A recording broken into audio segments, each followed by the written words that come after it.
Assalamualaikum warahmatullahi wabarakatuh.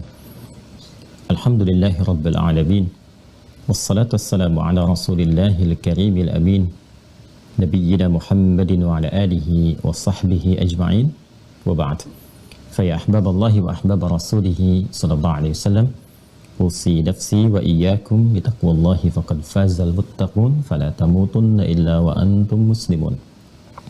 Faqala ta'ala Ya ayyuhalladzina amanu taqullaha haqqa tuqatih wa la tamutunna illa wa antum muslimun.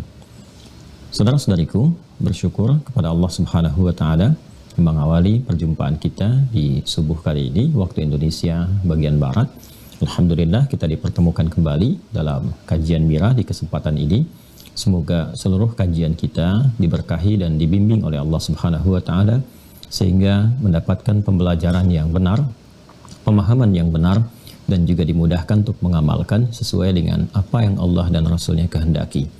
Kita bermohon kepada Allah semoga saudara-saudari kita yang berkehidupan sampai dengan detik ini namun belum beriman diberikan kekuatan dalam jiwa dan lisan mereka untuk mampu bersyahadat sebelum wafat dan kembali kepada Allah Subhanahu wa taala. Pun demikian kita juga bermohon kepada Allah semoga para pelaku maksiat dan dimungkinkan kita berada di antaranya diberikan kelembutan di dalam jiwa untuk bertobat, memperbaiki jalan kehidupan sehingga lebih baik, berkualitas, dan semoga kita semua wafat dalam keadaan husnul khatimah. Insyaallah, amin ya rabbal alamin. Baik, kita akan mencoba untuk melanjutkan kajian kita yang telah memasuki topik ibadah. Dengan izin Allah Subhanahu wa taala, alhamdulillah setelah sekian banyak kita bersama-sama mengaji, kita telah masuki pada bagian inti di pokok yang kedua dalam pembahasan terkait dengan pokok-pokok dinul Islam yang terdiri dari 4 bagian utama itu, baik itu akidah, ibadah, kemudian muamalah, dan akhlak. Kita berada pada bagian yang kedua di sesi pembahasan tentang ibadah. Mohon berkenan bagi yang baru bergabung di kajian ini agar bisa mengikuti secara teratur, juga bisa berlangsung dengan baik. Anda diperkenankan untuk menyimak yang kami sajikan seluruh paket pembelajarannya di YouTube Mira ya, dengan logo seperti layar di belakang kami saat ini. Ada Mira Institute, Anda tinggal masuk ke situ lalu pelajari dari mulai pokok pertama akidah, kurang lebih ada 62 video yang bisa Anda akses. Pelan-pelan belajarnya ya, kita tidak dituntut untuk menguasai dengan cepat seketika, tapi belajar sampai dengan datang kematian dan dalam keadaan yang terbaik untuk mendekat kepada Allah Subhanahu wa taala, pelan-pelan sampai mengerti. Lalu masuk ke pembahasan ibadah. Alhamdulillah selesai dengan 3 mukaddimah. Sekarang kita akan masuk kepada inti pokok dari ibadah. Detailnya seperti apa, gambarannya bagaimana, dan bagaimana mempraktekkan beragam teori yang telah kita bahas, yang seluruh teori ini bukan sekedar teoritis tapi memang pakem keilmuan yang paketnya telah diturunkan kepada kita, terkurikulumkan dengan sempurna sejak era Rasulullah SAW awal mula diajarkan sampai dengan kini dan sampai kehidupan berakhir. Insya Allah pola semacam ini tidak akan berganti karena di Islam semua sudah terukur secara sempurna, baik itu terkait dengan prakteknya, amalnya, dan juga tentunya dasar pengetahuannya. Kita turunkan dulu dasar yang pertama yang terkorelasikan dari pokok-pokok ibadah dalam Islam. Ini yang sudah kita selesaikan, saya berikan tanda pokok akidah. Nanti aspek implementasi dan pembuktian dari akidah ini nampak pada ibadah. Saya tidak akan uraikan kembali, hanya sedikit mengingatkan saja. Anda tinggal akses di video-video sebelumnya dalam pembelajaran kita. Ini sudah kita uraikan dengan 3 mukaddimah, ya, baik tentang dasar filosofisnya, turunan-turunan dalil, memahami, memaknai, dan hikmahnya, serta juga kita telah mempelajari transmisi sanad, bagaimana cara kita beribadah dari sekarang yang berkesesuaian dengan ibadah yang dijelaskan, dicontohkan oleh Rasulullah SAW. 3 ini akan menjadi landasan pembahasan kita dalam setiap turunan ibadah yang diperintahkan oleh Allah. Jadi setiap muslim ketika menunaikan ibadah ini mesti paham landasan filosofis dalam mengerjakan ibadah itu apa, mengapa harus ibadah, itu kan? Apa manfaat dari ibadah? Kemudian terapan yang kedua di mukaddimah kedua, dalil. Apa dalilnya kita menunaikan ibadah itu? Ya, lalu bagaimana cara mengerjakannya? Apa hikmahnya? Dan tentunya yang ketiga, menuntut kita untuk membawa transmisi semua praktek itu kepada masa-masa Nabi mengajarkan. Dari mana semua itu Anda dapatkan sehingga Anda betul-betul yakin bahwa apa yang Anda, saya, kita kerjakan ini betul-betul yang diperintahkan oleh Allah kepada Rasulullah untuk diajarkan kepada umatnya. Ini yang menjadikan kita kuat dalam literasi dan bisa memastikan bahwa apa yang kita kerjakan benar dan bukan rekayasa manusia. Karena itu, sholat yang dikerjakan misalnya sampai dengan kini, ataupun umrah, ataupun haji, kita tidak akan dapati perbedaan-perbedaan. Di setiap zaman misalnya ada gayanya sendiri, di setiap era ada caranya sendiri. Tidak, semua terhubung pada jalur yang bisa dilacak dengan 3 pendekatan yang telah kita uraikan. Jadi, aspek mukaddimah yang menjadikan landasan kita kemudian mengkaji tentang ibadah itu di 3 pokok, mohon dengan sangat dipahami dengan baik. Karena ini akan selalu terbawa dalam setiap pembahasan aspek ibadah. Dan ini keistimewaan dalam Islam. Kita bisa menjelaskan dari dasar filosofis sampai dengan tatanan praktikalnya. Jadi di Islam itu jelas terpenuhi unsur-unsur ontologisnya, epistemologisnya, sampai aksiologisnya, semua. Dan semua tercerahkan. Ya, dan menariknya nanti semua kebutuhan-kebutuhan terkait bagian unsur manusia, baik secara fisik, akal, dan sampai ke roh itu terpenuhi dalam ibadah. Kita nanti akan lihat tinjauan ini semua saat kita menerangkan detailnya. Nah, saat inilah yang akan kita masuki detail tentang ibadah ini, apa saja yang dengan ibadah kita kerjakan itu sekaligus menjadi pembuktian keimanan kita, akidah kita kepada Allah Subhanahu wa ta'ala, dan menjadi parameter tingkat kekuatan akidah, ikatannya apakah kuat atau lemah. Kalau lemah perlu diperkuat, kalau kuat dipertahankan hatta ya'tiyakal yakin, ya, hatta ya'tiyakal yakin, sampai datang kematian dan kembali pada Allah Subhanahu wa ta'ala. Baik, tentang ibadah ini seperti halnya kita membahas akidah yang pokok, maka kita juga akan batasi pada yang pokok dulu, ya. Nanti dari yang pokok ini akan masuk kepada cabang-cabangnya. Pokok disebut dengan aslun, ya, jamaknya disebut dengan usulun. Ingat itu ya. Nah, kalau sudah kita bicara yang pokok, berarti kita masuk kepada yang paling penting, yang wajib-wajibnya dulu. Karena pokok itu berarti kan harus kebutuhan pokok, kebutuhan yang harus kita dapati. Makan kebutuhan fisik kita, maka harus kita dapati itu. Kan? Nah, ibadah adalah kebutuhan pokok, nanti ada yang pokok, maka harus kita dapati. Hukum dalam syariat kepada sesuatu yang harus disebut dengan wajib nanti. Ya, insya Allah di edisi yang terpisah kita akan membahas tentang ragam hukum, khususnya dari 5 hukum dasar itu. Dari yang tengah-tengah, saya nanti insya Allah kita share cara cepat seperti guru kami pernah ajarkan. Anda tinggal buat satu garis pertengahan, 5. Yang tengah-tengahnya ini ibahah, kita kenal dengan mubah, ya. Kalau tarik kanan jadi sunnah, tarik lagi kanan jadi wajib.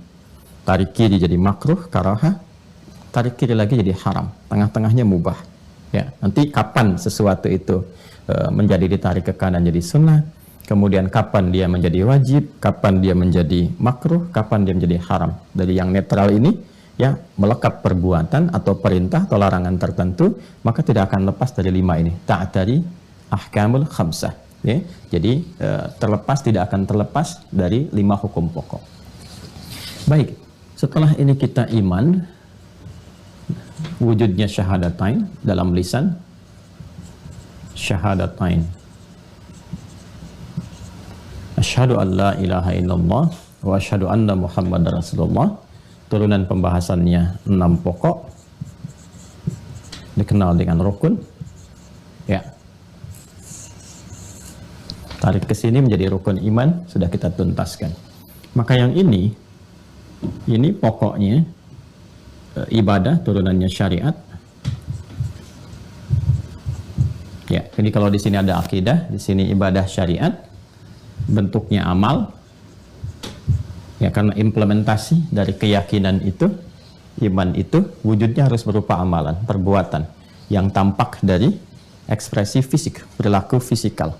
Ya, saya kan seringkali sampaikan sesuatu yang berada di dalam kolbu, dalam hati, dalam jiwa yang terdalam itu rasa, cinta, keyakinan, dan sebagainya bisa diketahui diantaranya lewat ekspresi fisik, secara perilaku. Suka, benci, ya, sayang, perhatian, dan sebagainya. Ketika diwujudkan dalam bentuk fisik, nampak terlihat, oh ini keadaan isi hatinya. Dari pembicaraan terlihat, oh ini rupanya keadaan dalam hatinya. Orang-orang yang menyayangi dengan yang membenci, tutur katanya akan berbeda. Perilakunya tidak akan sama. Pun demikian, semua perbuatan itu disebut dengan amal namanya. Iman, karena berada dalam qalbu, tempat terdalamnya dalam nafas, ya, bersemayamnya dalam titik takwa, maka pembuktiannya lewat amal. Dan harus ada jalan. Jalan konsepsinya disebut dengan syariat. Seperti saya pernah uraikan di banyak pertemuan yang lalu. Nah, sekarang kalau ini pokoknya syahadatain, yang ini pokoknya apa saja dari amal ini, ya? Maka kita akan turunkan di antara yang pokok itu kita butuh dalil kan, butuh keterangan, ya kan? Nah ini kan inti dalam Islam. Masih ingat saat kita mengaji di awal itu yang kitabnya Syekh Sayyid Sabiq Al-Aqaid Al-Islamiyah, Al-Islamu imanun wa amalun, ya kan? Inti dari keislaman itu dua pokok utama, ada iman dan apa? Amal. Ada akidah dan syariat. Lalu mengambil itu semua dari hadis riwayat Al-Imam Al-Bukhari di kitab yang kedua, Kitabul Iman, subbab yang pertama, ya kan? Pembahasan tentang bunyal Islamu ala khamsin.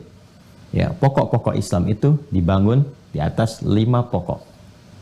Ini yang kita kenal kelak dengan rukun Islam itu, 5 pokok. Jadi inti keislaman terklasifikasikan pada 2 bagian, iman dan amal, akidah dan syariat. Akidah dan syariat ini pokoknya ada 5. Ya, bunyal Islamu ala khamsin. Ingat dalil ya, setelah kita turunkan. Jadi transmisi keilmuan kita tersambung, bukan sekedar kita ingin menyebutkan, tapi ada rujukan. Ya, kitabnya ada, sudah kita perkenalkan juga. Pertama di Sahih Al-Bukhari, kitab yang kedua, ya, topik yang kedua, Kitabul Iman, subtopik yang pertama, bunyal Islamu ala khamsin. Islam dibangun di atas 5 pokok. 1, ya, syahadati an la ilaha illallah wa anna Muhammadar Rasulullah, syahadatin. Kedua, wa iqamis shalah. Nah, ini yang pokok. Salat.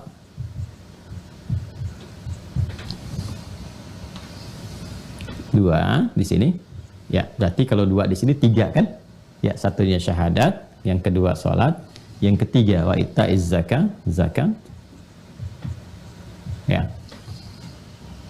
Kemudian yang selanjutnya, kalau di riwayat Al-Imam Al-Bukhari haji, ya di riwayat lain disebutkan puasa, namun sama saja substansinya adalah menunjuk kepada amalan. Kita masukkan puasa, kemudian selanjutnya haji. Sudah? Man istata'a ilaihi sabila, orang yang berusaha untuk mampu mewujudkannya. Saya memahami istita'ah itu bukan sekedar mampu, ya, tapi berusaha mampu. Ya, beda antara mampu dengan berusaha mampu. Ya, kalau mampu kita menunggu sampai punya kemampuan berangkat. Berusaha untuk mampu, berusaha mewujudkan itu sepanjang hayat kita, berusaha untuk bisa haji. Nah, ikhtiar kita untuk itu dihitung menjadi pahala. Ya, sekalipun nanti selama hidup misalnya belum kesampaian itu, tapi kita sudah dapat pahala untuk ikhtiarnya. Dan rahmat Allah dicurahkan di situ. Nanti saat masuk pokok itu kita akan bahas lebih dalam. Nah ini, ada 4 bagian yang pokok. Ini yang pokok dalam syariat, dalam amal. Jadi dalam iman ada syahadatain, ya, yang kita persingkat dengan syahadat itu, syahadu an la ilaha illallah, syahadu anna Muhammadar Rasulullah, aspek iman. Yang di syariat amal pokoknya ada 4, salat, zakat, puasa, haji. Jadi kalau kita turunkan di sini, ya ada 4 yang pokok. Ini yang dasar ya, yang dasar. Nanti turunannya, ya bisa kita turunkan lagi. Ya, di antara turunan-turunannya nanti kalau sholat, yang pokoknya nanti apa saja. Karena kita baru bicara pokok. Ya, kita turunkan, nanti dari sholat turun lagi cabangnya. Kalau di luar yang pokok berarti kan hukumnya berbeda. Kalau pokok tadi saya sampaikan wajib. Berarti kalau di luar yang pokok menjadi apa nanti? Tinggal tarik. Ya, apakah ke kanan, sunnah, kan? Dan seterusnya.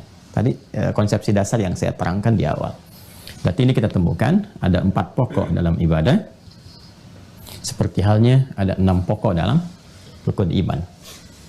Nah, dari sini kita karena sudah masuk kepada detil pembahasan, dengan pola pembahasan menurunkan pada ini jembatan yang kita bangun di mukaddimah. Metodologi pembahasan ini akan kita kaji berdasarkan 3 pokok pengantar di mukaddimah.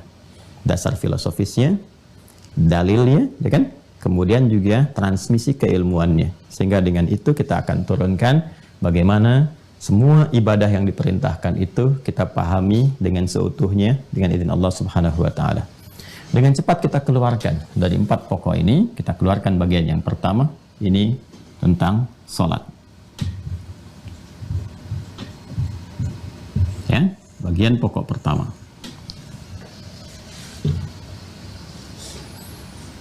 Di awal jumpa tentang pembahasan mukaddimah ibadah, saya pernah sampaikan bahwa mukaddimah pertama, masih ingat? Karakteristik pembahasan dalam syariat itu memiliki pokok keilmuannya sendiri, bahkan nama ilmunya sendiri.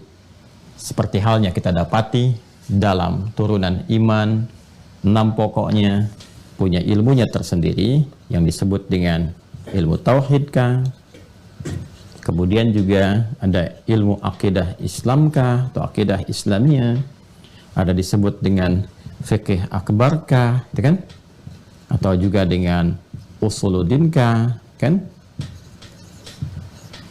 Ini nama-nama yang melekat kepada ilmu untuk mempelajari aspek bagian yang pertama ini.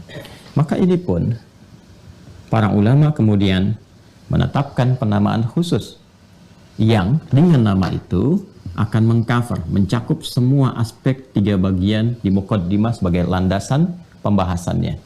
Maka nama yang melekat pada pembahasan tentang syariat ini disebut dengan fikih namanya. Ya, saya sudah pernah sampaikan ini. Dan fikih ini umumnya, ya kalau kita cantumkan isyarat-isyarat Al-Quran, akan ditemukan ragam-ragam dalil yang menguatkan tentang itu. Khususnya kita akan dapati di Quran surah ke-9 At-Taubah di ayat 122. Wa ma kana al-mu'minuna liyanfiru kaffah, dan tidaklah semestinya insan beriman itu, tipikal orang-orang beriman yang telah melekat identitas keimanan pada dirinya, liyanfiru kaffah, semua bergegas menyebar untuk bergabung dalam perjuangan secara fisikal di bidang militer ketika ada tuntutannya, ya kan? Falaula nafara min kulli firqatin minhum ta'ifah liyattafaqahu fid din. Hendaklah ada segolongan, sebagian di antara mereka itu untuk tafaqquh fid din. Tafaqqaha, ya kan? Ya, ya tafaqquh. Tafaqquh. Tafaqqaha, ya tafaqquh. Ya tafaqquh fid din. Ini kan konsepsinya ada dalam ad-din. Ad-din itu Islam. Inna ad-dina 'indallahi Islam. Jadi kalau kita ingin ambil saripati atau intisari dari Quran surah ke-9 At-Taubah ayat 122, ini ada tafaqquh fid din, sedangkan ad-din itu Islam.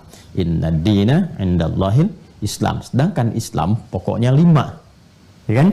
Ya kan? Ada iman, kemudian 1, ada syariat amal, ada 4. Berarti mempelajari Islam itu harus dengan tafaqquh.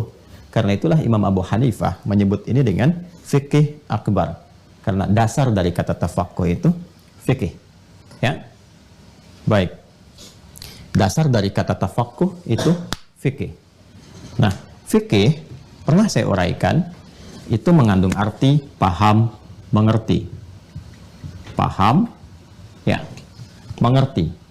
Artinya apa? Artinya kalau kita mau belajar tentang Islam itu harus sampai paham, sampai mengerti, jangan tanggung. Anda, saya, kita untuk mengkaji dunia saja yang sekiranya menghadirkan manfaat yang sifatnya sementara, kan? Kita ingin kenyamanan dunia, mendapatkan rumah yang cukup baik, kendaraan yang cukup bisa mengantarkan, memfasilitasi pada kebaikan, ya bahkan sebagian memilih untuk mewah dan seterusnya. Maka bagaimana perjuangan kita untuk mewujudkannya? Betapa kita memulai dari sejak dini bahkan. dari TK, SD, SMP, SMA, sampai masuk kampus dan sebagainya. Untuk mendapatkan apa? Pengetahuan. Dan luar biasanya masih ditambah sekali kesungguhannya untuk memahami, mengerti, sampai ikut bimbel, ada kompetisinya dan sebagainya. Untuk yang sementara, yang Anda tinggalkan. Mengapa? Untuk bekal yang abadi sifatnya, yang kita bawa sampai menuju Allah Subhanahu wa Ta'ala, yang menentukan keabadian hidup kita. Kita tidak serius. Maka ini adalah ayat yang sangat tajam memberikan kesan kepada jiwa kita. Saya tidak akan mengatakan menyindir, tapi lebih mengguncang kepada jiwa kita untuk membuat kita berpikir. Betul nggak punya iman? Karena itu ayatnya dibuka dengan kalimat iman. Sebetulnya Anda ini punya iman nggak gitu kan? Kalau betul-betul punya iman, harusnya lebih serius belajar agama itu. Ya, memang betul, sholat ditunaikan, bagus, cukup, selesai, mengentaskan kewajiban, bagus. Tapi kalau ingin merasakan manfaatnya, menjadi pedoman berkehidupan, sukses membawa misi, nyaman, mendapatkan rahmat, maka ini pengantarnya. Serius gak punya iman, gitu kan? Nah, maka silahkan berusaha yang sungguh-sungguh, taknya menunjukkan kesungguhan, ya serius. Kemudian ini tasydid, syiddah, ya diantara filosofisnya adalah menunjuk kepada semangat, ya double, semangat 2 kali lipat lebih, karena boleh jadi untuk memahami perkara-perkara agama itu, Anda mendapatkan liku atau perjalanan yang tidak mudah. Bahkan Nabi pernah memberikan sinyal di masa-masa yang lampau bahwa ada satu masa untuk mempraktekkan agama atau bahkan belajar seperti memegang bara, ya kan? Tidak dipegang, ya harus dipegang, namanya agama, ya kan? Ya, ketika dipegang pun ujiannya tidak mudah karena kadang-kadang ya ada tantangan-tantangan seperti membakar, ya, membuat kita panas. Ada kadang kata-kata, provokasi, tindakan macam-macam. Tapi Allah sudah jauh-jauh hari memberikan perisai dan membentengi sehingga bisa merespon dengan proporsional dan cara yang sangat elegan kalau paham. Kan? Jadi, ini poinnya, ya. Dari sini kemudian dasar dari ini disebut dengan fikih, dasarnya. Nah, karena itu kita akan dapati semua pembahasan terkait dengan ini, ya kan? Maka pakem ilmunya, dasar keilmuannya disebut dengan fikih. Maka kita akan temukan fikih salat. Kemudian fikih zakat, fikih puasa, fikih haji. Hampir tidak kita temukan hingga kini. Misalnya terkait dengan sholat, dasar ilmunya ada buku ilmu sholat, nyaris tidak ditemukan. Ilmu zakat, ilmu haji, selalu fikih. Sehingga memberi kesan kalau nanti belajar tentang sholat, belajar sampai paham ya, sampai mengerti. Jangan sampai seseorang menunaikan sholat, tapi tidak mengerti apa yang dilakukan dalam sholatnya. Tidak paham apa yang dibaca dalam sholatnya. Bagaimana kita bisa mendapatkan kekhusyuan kalau tidak mengerti apa yang dilakukan? Ya kan? Nah, untuk memahami dan mengerti ini, maka dasarnya ini, di 3 pokok ini. Maka dengan pemahaman 3 pokok ini yang kita terapkan ke sini, akan sempurna insya Allah, sehingga menjawab semua hal-hal yang ditanyakan oleh akal kita terjawab. Ya, semua yang dibutuhkan oleh jiwa kita dapat khusyuknya. Dan semua yang dibutuhkan oleh fisik kita dapat manfaatnya. Dasarnya ini. Oleh karena itu, sebelum masuk pembahasan tentang sholat ini, Al-Quran menegaskan dengan kalimat tilawah yang pernah saya sampaikan. Tilawah, ya, dalam bentuk perintah, yaitu utslu, dari kata tala yatslu, ya, tilawatan. Utslu asalnya dari kata tilawah. Quran surah 29 ayat 45. Mohon berkenan untuk fokus melihat sehingga Anda bisa mengetahui dari mana saya memulai, ya kan? Perhatikan baik-baik. Quran surah ke-29 Al-Ankabut ayat 45. Semua ada dasarnya. Utslu ma uhya ilaika minal kitab wa aqimis shalah. Ya, utslu. Kalau Anda buka terjemahan, Anda akan temukan terjemahnya bacalah. Tapi saya sudah menerangkan kepada Anda dari pertemuan-pertemuan yang lalu bahwa dalam bahasa Arab itu baca itu setidaknya ada 2 kata yang mewakili. Ada tilawah, ada qiraah. Qiraah kata perintahnya iqra. Iqra, wahyu pertama, Quran surah 96 itu. Ayat yang pertama, iqra bismi rabbikal ladzi khalaq. Iqra diterjemahkan dengan bacalah. Yang ini, Quran surah ke-29 ayat 45, utslu, diterjemahkan dengan bacalah juga. Kalau maknanya sama, kenapa harus diungkapkan dengan kata yang berbeda, dengan diksi yang tidak sama? Nah, di dalam bahasa Arab ini ada dilalah namanya. Ya, ada penekanan, petunjuk-petunjuk kepada kata-kata yang terlihat seperti serupa, padahal penekanannya berbeda. Ya, nanti ada ulama menulis kitab namanya Al-Furuq Al-Lughawiyah. Ya, Abu Hilal Al-Askari punya kitab Al-Furuq Al-Lughawiyah. Itu khusus beliau hadirkan kata-kata yang dianggap serupa makna, padahal berbeda. Serupa tapi tak sama. Ya. Nah, kalau tilawah, dia punya penekanan yang berbeda dengan qiraah. Qiraah hanya menuntut bacaan saja. Baca secara umum. Tidak mengharuskan atau menuntut Anda untuk memahami apa yang dibaca. Tapi kalau tilawah, dia memiliki 3 turunan makna. 1, baca. Ya. Kedua, pahami apa yang dibaca, paham, memahami apa yang dibaca.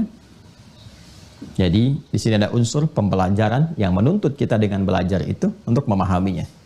Iqra juga ada unsur pembelajarannya, tapi tuntutan untuk memahaminya tidak ada di dalamnya, umum saja. Mau paham, mau tidak, baca dulu, ikuti dulu bacaannya, itu iqra. Tapi kalau sudah menuntut ke pemahaman, ini utslu. Kemudian ketiga, mengamalkan, mengerjakan apa yang telah dipahami dengan baik itu. Ya, jadi jelas ketika perintah sholat itu kemudian diperintahkan, ditegaskan, maka diiringi dengan kalimat utslu ma uhya ilaika minal kitab. Muhammad sallallahu alaihi wasallam, kan? Baca, pelajari, pahami, cara memahaminya kan dibimbing oleh malaikat. Begini, diajarkan langsung dan seketika dipraktikkan oleh Rasulullah. Supaya antara pembelajaran, pemahaman dan praktek berlangsung bersamaan dan dibenarkan nanti oleh malaikat pada saat itu. Karena itu saat dikonfirmasi oleh malaikat dalam hadis Jibril itu, masih ingat? Riwayat Umar bin Khattab radhiyallahu taala anhu, Imam An-Nawawi menempatkan itu di hadis yang kedua dalam kitab beliau Al-Arba'in yang 42 hadis itu.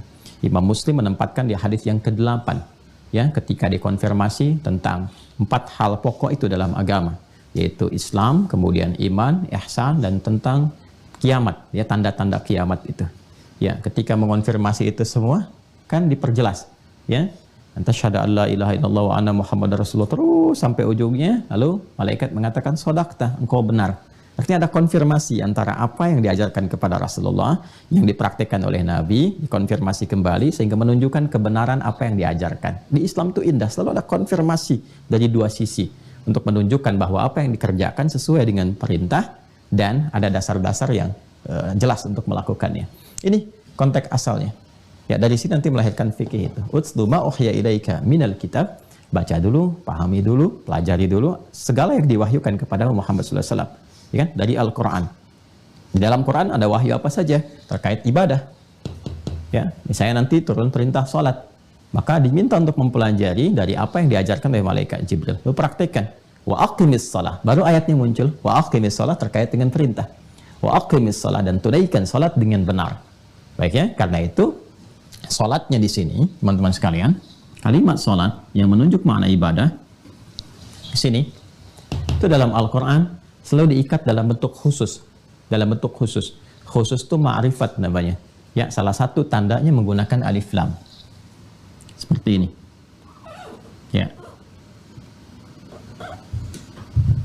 Bisa ditulis begini, ya, as-salah.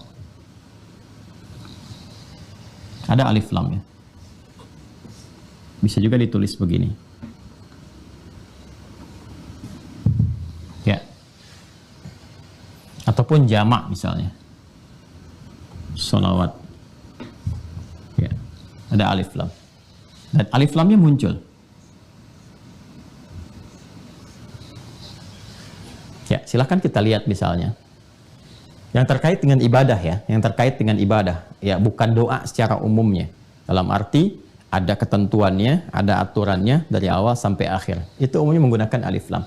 Al-Baqarah ayat 3, perintah salat pertama. Bentuknya seperti ini. Alladzina yu'minuna bil ghaib wa yuqimunas shalah. Ada alif lam. Al-Baqarah ayat 43 dalam bentuk fi'il amr, ya kan? Wa aqimus shalah wa atuz zakah warka'u ma'ar raki'in. Al-Baqarah ayat 153, ya kan? Ya ayyuhalladzina amanusta'inu bis-sabri was-shalah. Ya, Quran surah Hud, surah 11 ayat 114. Aqimis sholata tarafain nahar wa zulafan minal lail. Quran surah ke-17 ayat 78. Ya, aqimis sholata liduluki syamsi ila ghasaqil lail. Pakai alif lam, alif lam, alif lam, alif lam. Mana lagi misalnya? Di Al-Baqarah aja banyak. Yang bentuk jamak begini. Al-Baqarah ayat 238. Hafidhu 'alas sholawati wassalatil wusta wa qumu lillahi qanitin. Kan? Nah, ini bentuknya ada alif lam. Nah, alif lam ini disebut dengan alif lam at-ta'rif yang menunjuk kepada bentuk ma'rifah. Ya. Ma'rifah itu sesuatu yang khusus, punya ketentuan, ya. Punya aturannya. Tidak boleh sembarangan. Ya, jadi ketika Al-Quran kemudian menunjukkan kepada kita kata sholat ini dengan menggunakan alif lam, seakan-akan memberi kesan kepada kita bahwa sholat yang ditunaikan itu jangan sembarangan. Ya, nggak bisa bebas semau kita. Ada aturannya, ada ketentuannya. Karena itu pelajari dulu, pahami dulu ketentuan aturan ini. Bagaimana cara menghadap kiblat di awal, bahkan dari wudhu, ya kan? Bagaimana cara mengangkat tangan? Ada aturannya, nggak sembarangan. Nggak bisa cuma kita ngangkat begini seenaknya. Tidak. Ada aturannya, ya kan? Ada ketentuannya. Dan kalau ini dipenuhi, ketentuan-ketentuan ini, nanti akan muncul dampaknya, manfaatnya, feedbacknya, dan seterusnya. Karena itu, boleh jadi orang-orang tidak mendapatkan, pada umumnya misalnya, ada yang tidak mendapatkan manfaat dari sholat itu, karena boleh jadi pelaksanaan sholat itu tidak mengikuti ketentuan-ketentuan yang telah ditetapkan. Ini gambarannya.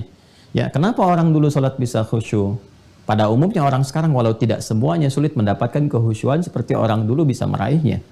Ya, atau di ayat ini kembali ke sini, tanha 'anil fahsya'i wal munkar.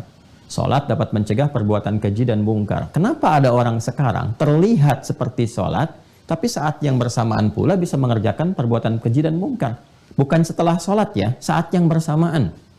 Ya, artinya saat sedang sholat pun bisa berbuat keji juga. Saat sholat bisa berbuat mungkar. Ya, di mana kita bisa saksikan orang-orang sedang takbir, dia ikut takbir juga, terus dia mundur, tiba-tiba ke belakang ambil kotak infak. Ya kan? Dia sedang sholat saat yang bersamaan bisa berbuat sesuatu yang mungkar. Ya, atau membayangkan perbuatan yang keji. Ya, berbuat sesuatu yang kotor misalnya, tapi dalam saat yang bersamaan dia masih bisa sholat. Ya, bahkan memasukkan gambar-gambar kotor dalam sakunya. Coba di handphone dicek tuh berapa gambar-gambar yang kotor, yang jorok, yang terbuka aurat dan sebagainya. Dia bisa masukkan ke dalam sakunya dan saat yang bersamaan dia bawa dalam sholat. Apa nggak malu sama Allah? Ini sesuatu yang terlihat seperti biasa, padahal dahsyat itu. Nah, ini kita baru bicara tentang ini alif lam, baru namanya saja. Ya. Nah, jadi saya ingin terangkan dasar awalnya dulu supaya kita mengerti sampai akarnya. Jelas ya? Cara kita membahas begini. Kenapa disebut dengan sholat? Kita belum uraikan ke situ. Kita baru ungkapkan bahwa penamaan sholat menggunakan alif lam memberi kesan ada korelasi dengan apa yang kita uraikan untuk cara mempelajarinya. Nah, aturan ini akan kita kaji nih. Ketentuan ini akan kita bahas dengan pendekatan fikih supaya ibadah bisa kita tunaikan dengan baik. Kita mulai dengan sholat. Kita turunkan dari sini dulu 3 pokok bahasannya. Ya. Dasar filosofisnya dulu untuk menjawab pertanyaan. Ya. Mengapa harus sholat? Ya. Mengapa harus sholat?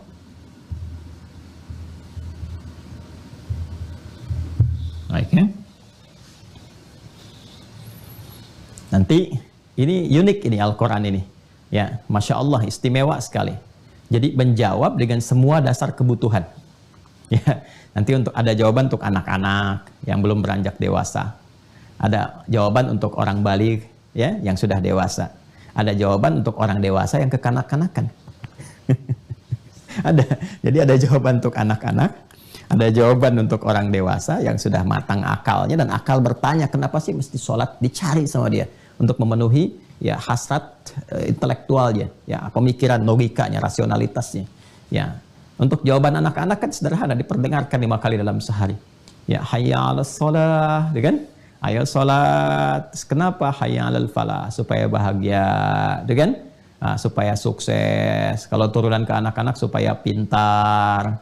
Jadi kalau anak Anda nanya, "Mama kenapa sih mesti sholat?" Supaya adik pintar, supaya sukses ke depan. Lalu Anda tunjukkan tuh, lihat tuh orang-orang sukses. Anda tinggal tunjuk saja siapa sahabat-sahabat banyak nih yang kaya kebangetan kayanya. Itu karena sholat. Utsman bin Affan sampai tahajudnya rajin. Tunjukkan. Nih panglima militer dahsyat, bisa menaklukkan Persia Romawi. Dulu Persia Romawi itu sekarang kayak kelihatan lebih daripada Amerika dan Cina. Nih penakluknya cuma satu nih, satu panglima ini. Tunjukkan misalnya Khalid bin Walid, Abu Ubaidah bin Al-Jarrah, dan seterusnya, satu-satu. Mau ke masa-masa lewat setelah itu ilmuwan besar. Nih Avicenna, nih Ibnu Rushd, nih Al-Kindi, Al-Ghazali, Al-Farabi, Al-Khawarizmi, Al-Battani, Jabir bin Hayyan, penemu atom. Ini sholat dari awal. Itu anak kecil. Ya kan? Nah, untuk kesuksesan, nah itu biasanya ya orang dewasa yang kekanak-kanakan, dia kan sudah tahu kewajiban, masih nanya juga. Nah, kalau yang seperti itu nanti ada lekat dengan dunia, hayya 'alal falah, diperdengarkan itu. Nah, tapi untuk memenuhi kebutuhan rasionalitas kita, mengapa mesti sholat? Maka Al-Quran menurunkan dengan sangat luar biasa. Ini turunannya. Ya. Quran surah ke-20 Taha ayat ke-14.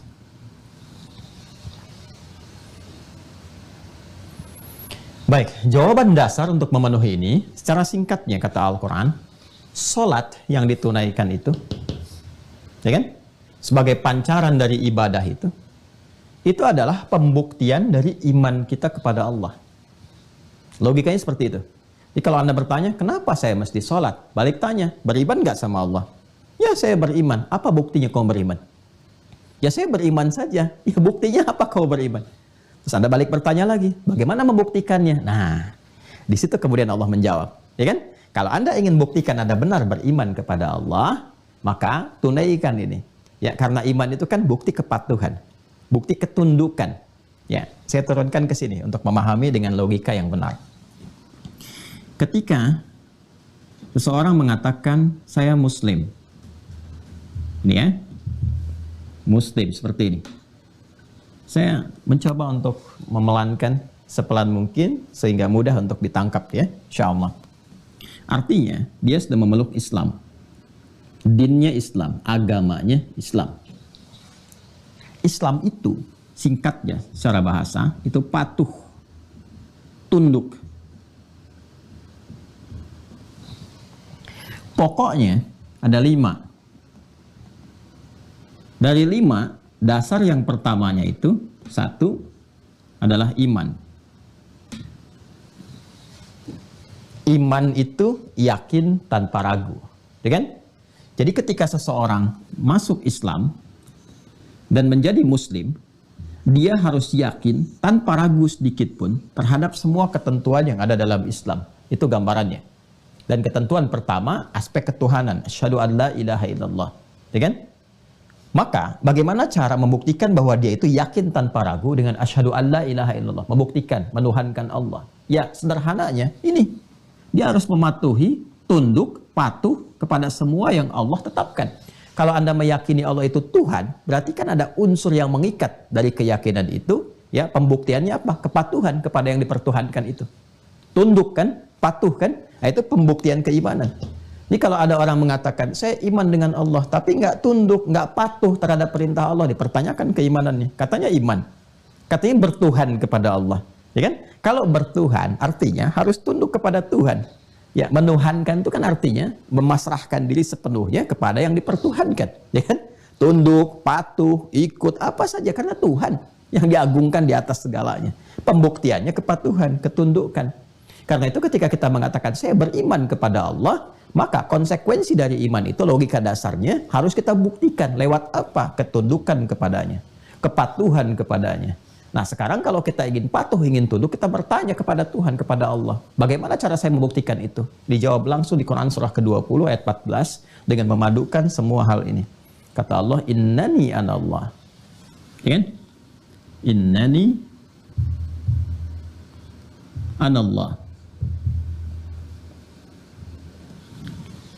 Sungguh saya tegaskan, ini berkali-kali saya sampaikan tentang ayat ini, bahkan dari sejak pembahasan di simpul yang pertama. Innani anallah. Sungguh saya tegaskan, akulah Allah. Personal sekali sifatnya. Kalau menunjuk pada ketuhanan langsung sifatnya personal. Supaya nggak ambigu. Satu sudah. Nggak bingung kita. Ya.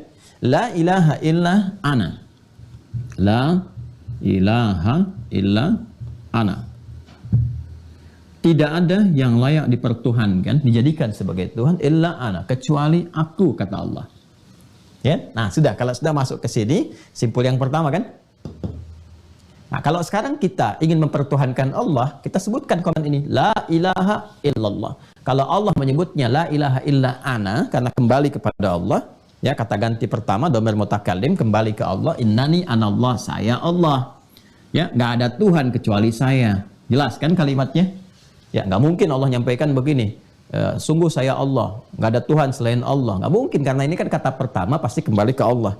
Nggak ada Tuhan selain saya, ya kan? Sedangkan kita mengatakan apa? Untuk kita membuktikan bahwa kita bertuhan kepada Allah, kita katakan ini, la ilaha illallah. Ya? Baik ya Allah, saya komitmen, saya syahadat, ya kan? Membuktikan, berkomitmen, ya, dengan segenap keadaan jiwa kita, menyeluruh. Ya, syahadat itu kan menyaksikan. Saksi itu definisinya kan apa? Ya kan? Saksi itu kan definisinya kalau sekarang melihat, mendengar, merasakan, mengalami, dan sebagainya. Jadi syahadat itu harus diimplementasikan. Yang hadir dalam perasaan kita, kan? Yang hadir dalam pendengaran kita, ada ayat-ayat Quran, melihat tanda-tanda kebesaran Allah disebut dengan ayat, menyaksikan kebesarannya, sehingga syahadat itu terasa dalam kehidupan kita, bukan cuma berada di lisan kita. Jelas ya? Jadi ketika mengatakan la ilaha illa ana, kita katakan la ilaha illallah, maka apa konsekuensinya? Harus patuh. Bagaimana membuktikannya ya Allah? Teruskan ayatnya. Fa'budni. Ya, fa'budni. Fa'budni. Nih, maka ibadahlah kepada aku, kata Allah. Buktikan keyakinan kau dengan tunduk patuh kepadaku. Caranya apa? Fa'budni, ibadahlah kepadaku. Ya, dari kata abada ya'budu. Orang yang disebut abid, sifatnya abdun, jamaknya ibad. Kata perintahnya u'bud. Ya, maka ini yang paling menarik. Ini pakai fa nih. Ya. Ini di huruf ataf tapi punya sifat cepat tanpa jeda. Harfu atfin rabitin baina syai'aini bila hudud. Ya, huruf yang menyambungkan konjungsi antara dua peristiwa yang berlangsung cepat tanpa jeda. Peristiwa pertama syahadat, pengakuan kebertuhanan kita kepada Allah. Yang kedua pembuktian. Jadi antara syahadat dengan pembuktian harus berlangsung cepat. Ya, nggak boleh ditunda-tunda tuh. Ya, kalau udah yakin tiba waktunya ibadah, ibadah, jangan tunda-tunda. Jadi di sini diukur kekuatan iman seseorang itu. Ini baru satu huruf aja, ini dalam sekali maknanya. Jadi kalau benar-benar kuat imannya, ketika Allah perintahkan, tunduk. Allah perintahkan, patuh. Ya, minta sholat, cepat sholat. Gak usah ditunda, tiba waktunya, tunda. Dan gak nanya. Jadi kalau masih nanyakan waktu, pertanyakan keimanannya. Ya, karena itu orang-orang dahulu, kalau sudah beriman, sami'na, kami dengar, wa ta'na, kami taati seketika. Apapun itu. Nah, ini permanda keimanan, pakai fa. Jadi kalau ada fa itu, ya dalam bahasa Arab ditemukan, itu artinya ada dua peristiwa tuh. Kalau dia di tengah-tengah ya, bukan di awal, bukan fa'ib tidak. Ya, tapi di tengah-tengah. Ini menyambungkan dua peristiwa, 1 dan 2, berlangsung cepat tanpa jeda. Ya, misalnya di Ali Imran itu, ya, ayat 38 dan 39. Nabi Zakaria berdoa, bermohon dalam sholat tuh. Ya, begitu berdoa, baru selesai doanya, langsung dikabulkan. Sholatnya belum selesai. Pakai fa. 39 kan dibuka dengan fa. Fanadathul malaika. Itu nyambung ke ayat sebelumnya. Itu cepat tuh. Ya, ini rahasia ya di antara kita di pagi kali ini. Kalau Anda ngaji Quran ada amalan yang dilihat pakai fa, cepat kerjakan tuh. Maka itu akan mendatangkan sesuatu dengan cepat tanpa jeda. Ya. Nah, ini fa'bud nih, cepat buktikan dengan ibadah kepadaku. Kita temukan ibadah di sini. Ya. Lalu kita bertanya, ibadahnya apa ya Allah? Ya kan? Saya ingin tahu jenisnya, detailnya apa. Teruskan ayatnya. Wa aqimis shalah. Ini dia. Wa aqimis shalah. Ya kan? Lidzikri. Ini dia. Kita dapatkan ini. Dan tunaikanlah salat dengan sempurna. Ya. Aqim itu dari kata aqama yuqimu, menunjuk pada sesuatu sikap yang sempurna. Ya, yang sungguh-sungguh. Makanya sikap sempurna itu dalam bahasa Arab ini turunannya. Ya, kata aqama yuqimu, suatu yang sempurna, berdiri tegak sempurna. Ya. Kemudian turunannya nanti banyak sekali, ada qawwama yuqawwimut taqwim, manusia disebutkan sempurna keadaan dirinya ya secara fisikal dengan menggunakan bentuk takwim.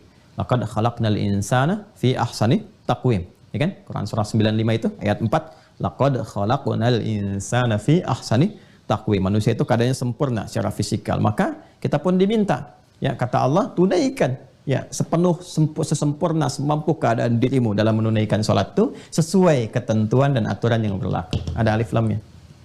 Nah, ini kita temukan di sini tentang alasan dasarnya, pokoknya, ya kan? Kenapa kita mesti menunaikan sholat? Dijawab oleh Allah sebagai pembuktian keimanan engkau kepada Allah Subhanahu wa Ta'ala. Di alasan dasar pertama, ya, ketika kita dikonfirmasi atau kita menanyakan mengapa mesti menunaikan sholat, maka alasan dasar pertama, masya Allah, ya itu mengorelasikan ini, memberikan korelasi antara bentuk ibadah ini dengan akidah yang diyakini, dengan iman. Ya, jadi dalam Islam itu selalu tersambung semuanya.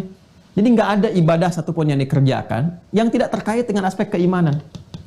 Ya.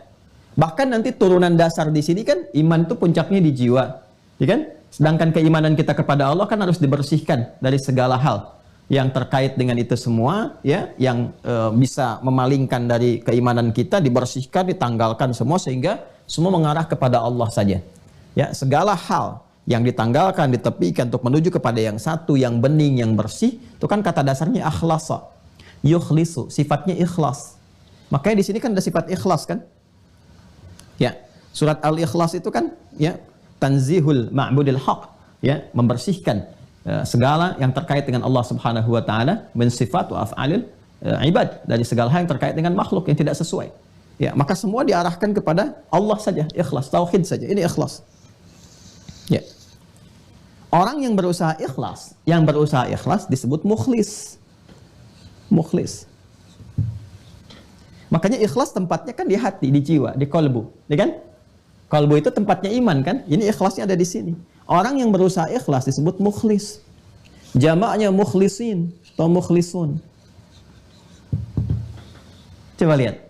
Dari kata ini saja dengan ibadah sudah punya kaitan. Kita diminta menunaikan ibadah untuk menunjukkan ibadah ini terkorelasi dengan ini, dengan akidah, dengan iman. Maka diminta menunaikannya dengan sifat ini, ikhlas. Berusaha untuk ikhlas. Berusaha ikhlas itu mukhlis. Kalau banyak, mukhlisin.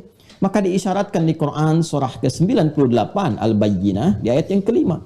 Wa ma umiru illa liya'budullaha Allah mukhlisina lahu ad-din. Dan tidaklah mereka diperintahkan itu untuk menjadikan suatu aktivitasnya sebagai ibadah. Kepada siapa? Allah. Kenapa harus ibadah kepada Allah? Mukhlisin. Tuh, sebagai pembuktian iman dia. Kepada siapa? Allah.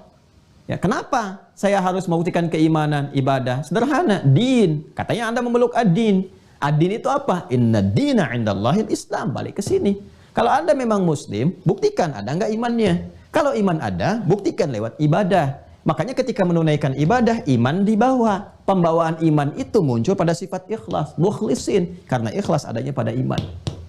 Karena itu setiap ibadah yang menentukan itu keadaan imannya. Boleh jadi gerakan-gerakannya terlihat bagus, tapi hatinya bermasalah, bisa bermasalah ibadahnya. Ya, bukankah orang sholat ada yang bermasalah? Fawailul lil musallin, celaka orang sholat. Siapa yang celaka itu? Teruskan ayatnya. Ya, alladzina hum an salatihim sahun. Ya, itu orang-orang yang lalai. Kenapa bisa lalai? Alladzina hum yuraun. Ria. Ria itu kan masalah ini. Bukan masalah fisik, masalah hati. Ria itu pengen dilihat orang. Pengen dilihat Allah itu ihsan. Pengen dilihat orang itu ria namanya. Ya, sedangkan sholat kita kan untuk Allah, harusnya pengen dilihat Allah. Jadi kalau pengen dilihat orang lain, pengen diamati oleh makhluk, nah itu artinya keluar dari jalur ini. Maka definisinya berbeda, alih-alih ikhlas, dia ria. Jelas ya? Nah, ini dasar filosofisnya, mengapa harus menunaikan sholat, maka jawabannya adalah pembawaan dasarnya, ini yang seriusnya ya, ini yang seriusnya. Ya. Jadi kalau ditanya kenapa harus sholat, ya untuk membuktikan keimanan saya kepada Allah. Kalau ada yang tanya, non-muslim misalnya, atau yang non-muslim ikut kajian kita saat ini bertanya, Ustadz, kenapa di Islam harus sholat? Maka kita jawab, ya, sholat itu kita kerjakan untuk membuktikan keimanan kami kepada Allah. Bukti keimanan itu diwujudkan dalam bentuk ibadah. Dan ibadah itu wujudnya lewat sholat. Ya, dan dalam Islam, alhamdulillah, semua perintah-perintah ibadah itu ada sumbernya, referensinya, terhubung semua ya kepada Tuhan yang memfirmankannya langsung, kepada Allah. Bisa dilacak apa buktinya, dalilnya ada. Ya, orang yang ditugaskannya juga bisa dibuktikan oleh sejarah, sampai ke kita bisa ditemukan referensinya utuh, tidak berbeda sama sekali. Nah, kita susulkan. Betul nggak sih? Ya kan? Mari kita lacak dari mana taunya kalau semua ini bersumber ya dari Allah Subhanahu wa taala, perintahnya dari Allah, ibadahnya dari Allah. Nah, maka kita butuh pendekatan yang kedua, dalil. Apa dalilnya?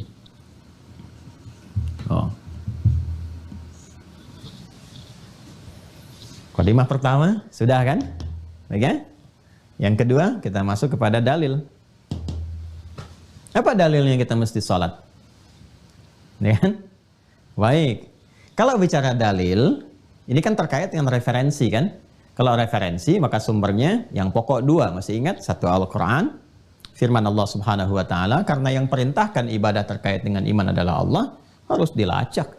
Di firman Allah ditemukan nggak? Ya kan? Nah, pun demikian di hadis-hadis Nabi Muhammad SAW, yang menjelaskan itu semua harus dilacak juga. Ada nggak? Ditemukan nggak? Dan seterusnya.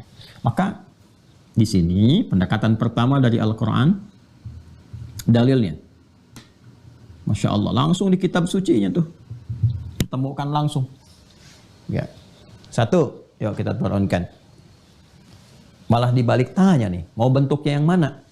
Kata kerja, kata kerjanya mau yang mana? Kata kerja dasar, yang verb, fi'il madhi, atau yang mudhari, atau yang perintah. Terus, atau mau yang mana? Atau mau yang bentuknya ya, kata benda?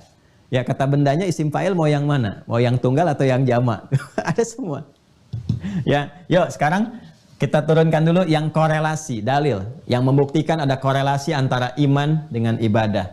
Ya kan? Antara iman dengan sholat. Langsung. Kata sholat pertama di Al-Quran. Quran, surah. Kalau QS, Al-Quran, surah.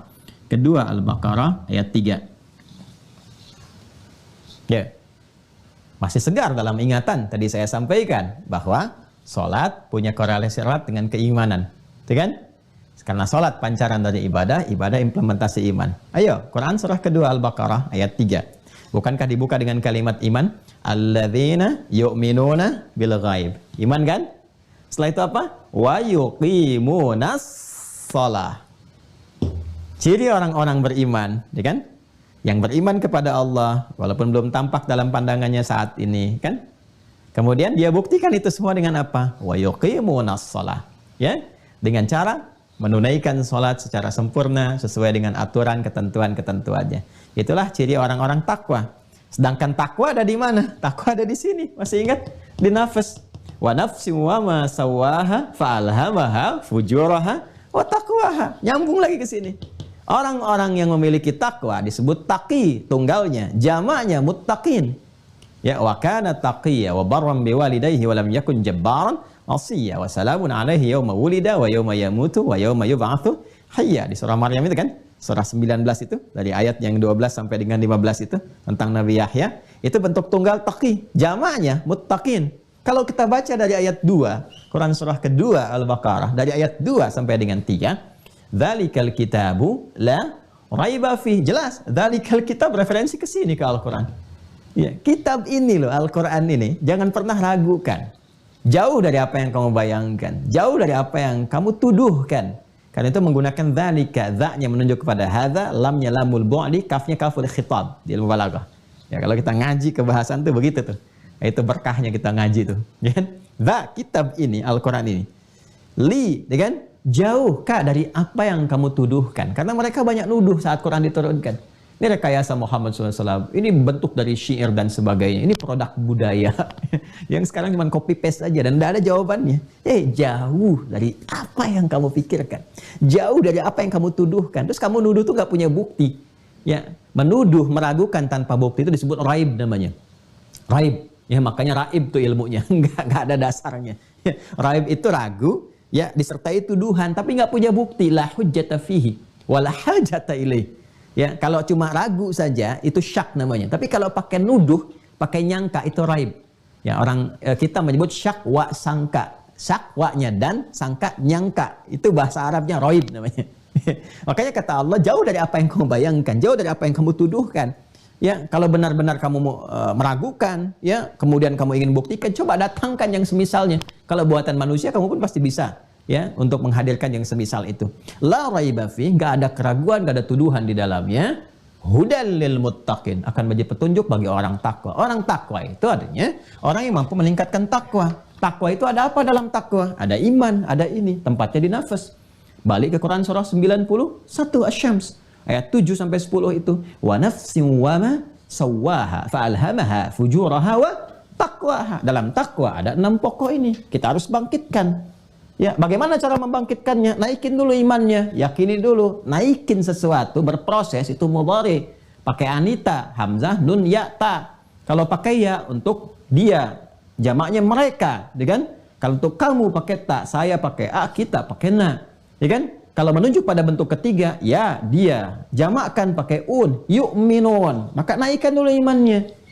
Ingin buktikan takwa, alladzina yu'minun, naikkan imannya dulu. Ya, tingkatkan, teruskan pada yang gaib walau belum tampak dalam pandangan. Meyakini pada apa yang telah kelihatan, ilmu namanya. Pada yang belum tampak, iman namanya. Ya kan? Naikkan dulu ini semua. Lalu dibuktikan keyakinan itu lewat apa? Wa yuqimunas shalah. Tuh, korelasi antara iman dengan ibadah temukan di sini. Jelas? Nah, setelah itu bentuk perintah banyak. Ya. Yang masih di Quran surah 2 itu, ya, di ayat 43, ya kan? Macam-macam. Nanti terkait dengan ketentuan ini yang kembali ke sini, ya, yaitu pemahamannya, mengerti, mengaji di dalamnya lagi Quran surah 29 ayat 45. Dan lengkap sekali. Anda mau tanya apa? Hadir di sini. Mau tanya waktu misalnya, diberikan dulu gambaran yang pokok yang umum Quran surah keempat ayat 103 di ujungnya. Ya, innas salata kanat 'alal mu'minin, iman lagi tuh, kitaban mawquta. Ya, fa idza qadaytumus salata fadhkurullaha qiyaman wa qu'udan wa 'ala junubikum fa idza tma'nantum faqimus salah innas salata kanat, lihat di ujung ayatnya, innas salata kanat 'alal mu'minina kitaban mawquta. Sungguh salat itu bagi insan beriman, orang-orang yang beriman itu telah jelas waktunya ditetapkan. Kalau sudah jelas, jaga waktunya. Tunaikan dengan khusyuk. Ada lagi ayatnya. Quran surah kedua. Ayat 238. Paling kanan tuh sebelah atas di pojok. Hafidhu 'alas salawati was salatil wusta wa qumu lillahi qanitin. Ya, kalau kalian sudah tahu waktunya, jaga tuh. Waktu-waktu salat itu. Ya, termasuk yang paling utama salat pertengahan itu. Yang tunaikan dengan khusyuk. Wah, nanti kalau mau rinci lagi, banyak lagi. Dari siang sampai malamnya bisa ditunjukkan lagi. Ya, misalnya Quran surah ke-11 dulu tuh, ayat 114. Hud. Ya. Aqimis salata tarafain nahar wa zulafan minal lail. Ya, innal hasanati yudhibnas sayyi'at. Bahkan nanti dikaitkan dengan apa yang didapatkan dari bentuk pahalanya. Kalau mau dirinci lagi nanti bisa turun lagi. Quran surah ke-17 Al-Isra ayat 78. Aqimis salata liduluki syamsi ila ghasaqil laili wa qur'anal fajr. Inna qur'anal fajri kana mashhuda. Tuh. Ini dari korelasi dengan imannya, kajian ketentuannya, waktunya, penjagaan waktunya, bentuk umum siang malamnya, detil nanti dari penjabaran siang dan malam sampai nanti setiap waktunya ditentukan. Quran. Ya. Ini kalau kurang yakin lagi dengan Islam yang kita anut, ya. Nah, dengan cara apa disampaikan? Silahkan komparasikan. Ini untuk meyakinkan, ya, keyakinan kita sebagai Muslim. Silahkan komparasikan, bandingkan. Cari keyakinan manapun yang menerangkan pola ibadahnya dengan terukur seperti ini. Jelas, semua runtut. Dan temukan di kitab sucinya. Ibadah itu kan artinya penyembahan kepada Tuhan. Sekarang yang perintahkan untuk menyembah siapa? Harus Tuhannya, kan? Nah, sekarang cari di setiap kitab suci yang Tuhannya langsung mengatakan, sembah saya, caranya begini, waktunya seperti ini, kerjakan ketentuannya begini, ikuti nih Rasul yang saya tunjuk, kerjakannya begini. Ada nggak? Islam tegas. Nah, ini apa yang kita sampaikan itu untuk menguatkan keyakinan kita, ya kan? Jadi kita betul-betul yakin bahwa apa yang kita kerjain itu betul, benar, adanya. Ya. Yang kedua, hadis, ya kan? Allah sudah menunjuk Rasulullah SAW, mengangkat beliau untuk menjelaskan, membawa risalah, itu kan, membawa risalah Rasul dari Allah, disatukan Rasulullah, ya, membawa risalah dari Allah Subhanahu wa taala. Dalilnya sudah banyak. Sudah saya sampaikan juga ya di pertemuan yang lalu kan ada di sini. Di aspek mukaddimah itu telah saya uraikan dengan jelas. Quran surah kedua 151, kan? Kama arsalna fikum rasulan minkum yatlu alaikum ayatina, ini wa yuzakkikum wa yuallimukumul kitaba wal hikmah, kan? Wa yuallimukum ma lam takunu ta'lamun. Nanti diminta diikuti Quran surah ketiga ayat 31, jadi teladan Quran surah 33 di ayat yang ke-21, dikonfirmasi dengan nabi-nabi sebelumnya Quran surah keempat ayat 163 yang telah tuntas kita bahas. Silahkan kembalikan ke video yang lalu. Saya telah sampaikan lebih daripada 60 video. Anda bisa meluangkan waktu mungkin dalam 6 menit atau 60 menit dalam sehari untuk bisa mengkaji itu semua. Ya, nah sekarang kalau sudah yakin kita tinggal dicek. Keterangan yang bersumber dari Rasulullah itu disebut hadis.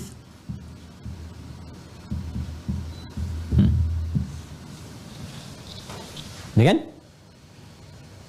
Quran jelas. Sudah disampaikan.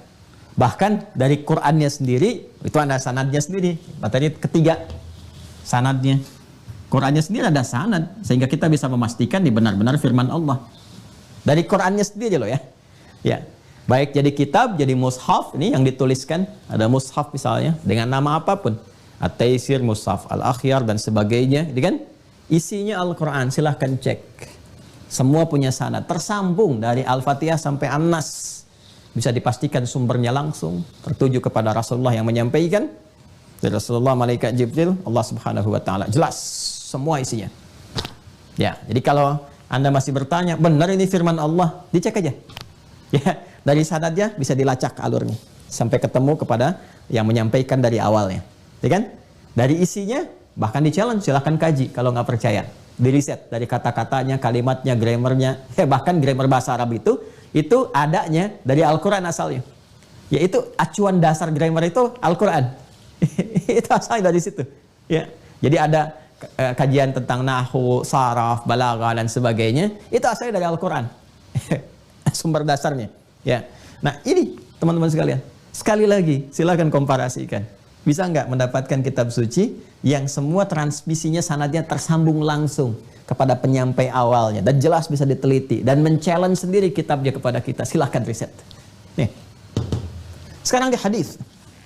Ya, Nabi Muhammad jelas nggak usah dipertanyakan ya, secara sejarah diketahui, terbukti ada McGregor menempatkan urutan pertama yang sangat berpengaruh di muka bumi dan seterusnya.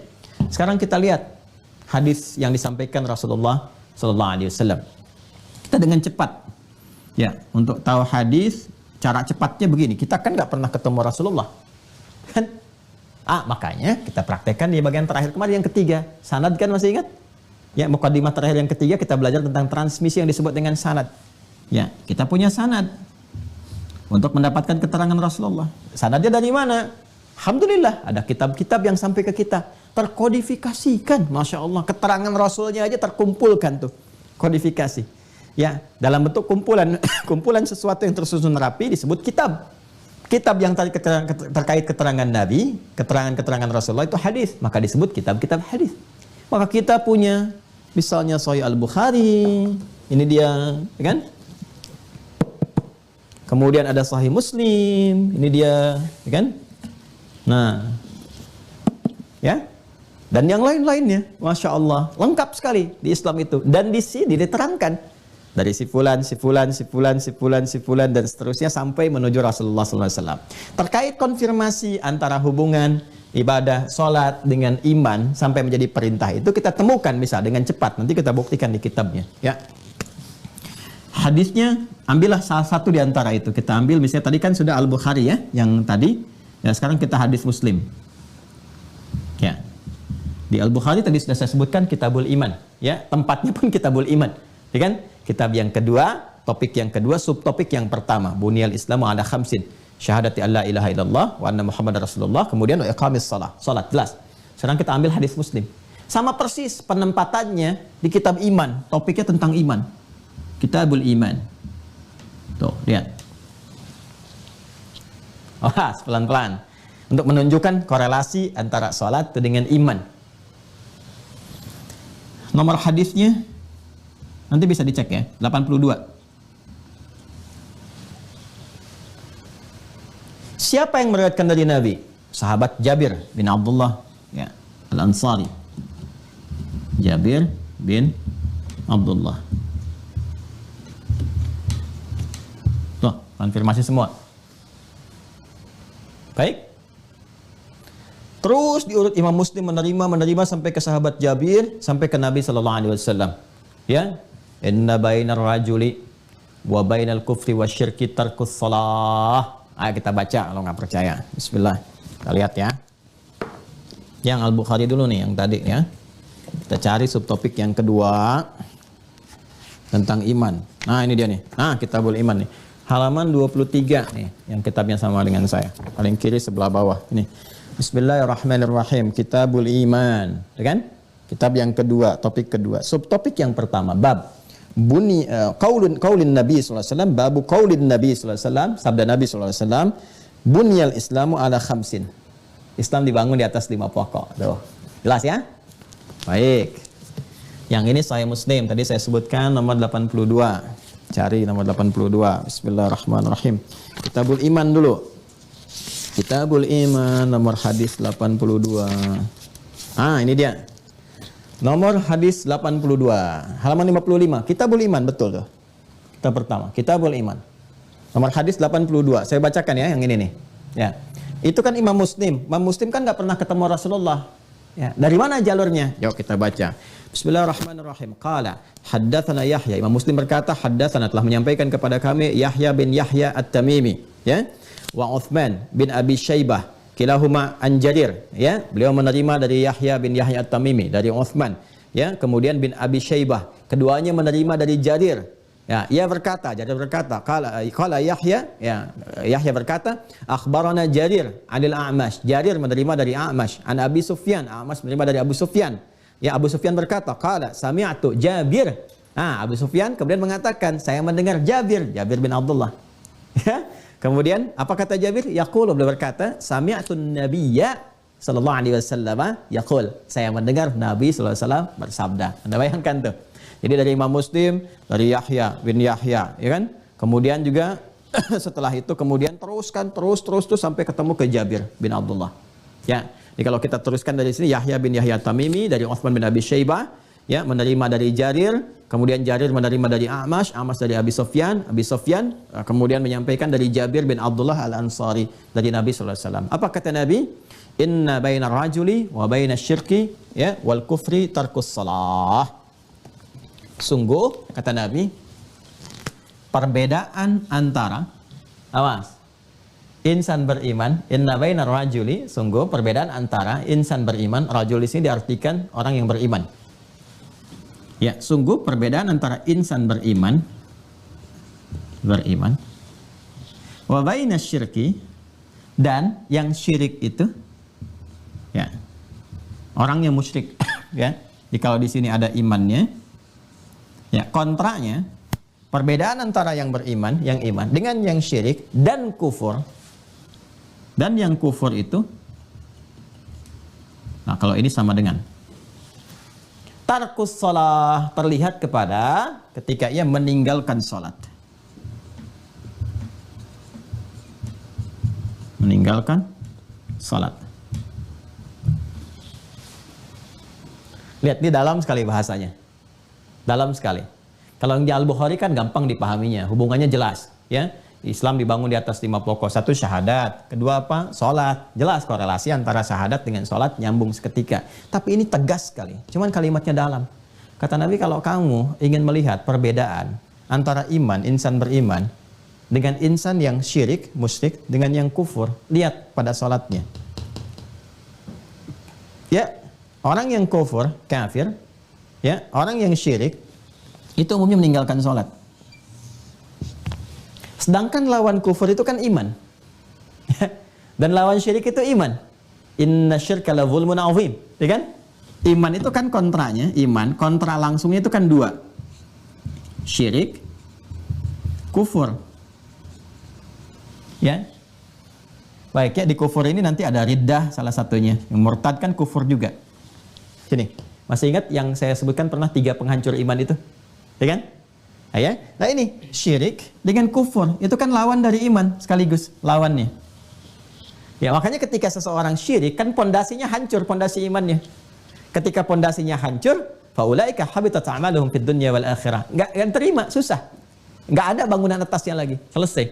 Innallaha la yaghfiru ay yushraka bihi wa yaghfiru ma duna dzalika liman yasha. Ketika seseorang syirik, dia sedang menghancurkan bangunan keislamannya, selesai. Karena syirik itu kan menduakan, mentigakan atau mengelebihkan segala kekuatan yang dianggap Tuhan selain Allah Subhanahu wa taala. Nah, lantas apa faedah imannya jika ada syirik di dalamnya? Ya, makanya syirik itu bahaya. Inna syirka la zulmun azim. Dari mulai kecil dibiasakan supaya enggak syirik, dari ajaran Luqman itu, Luqman Al-Hakim, ya kan? Yang Quran surah 31 ayat 13 itu.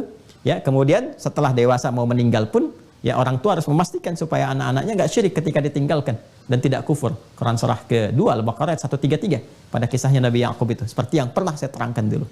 Ya, jadi ketika ada seseorang, misalnya, bukan kita ya, tidak berharap demikian, ya ada yang syirik di sini, maka sudah imannya bermasalah.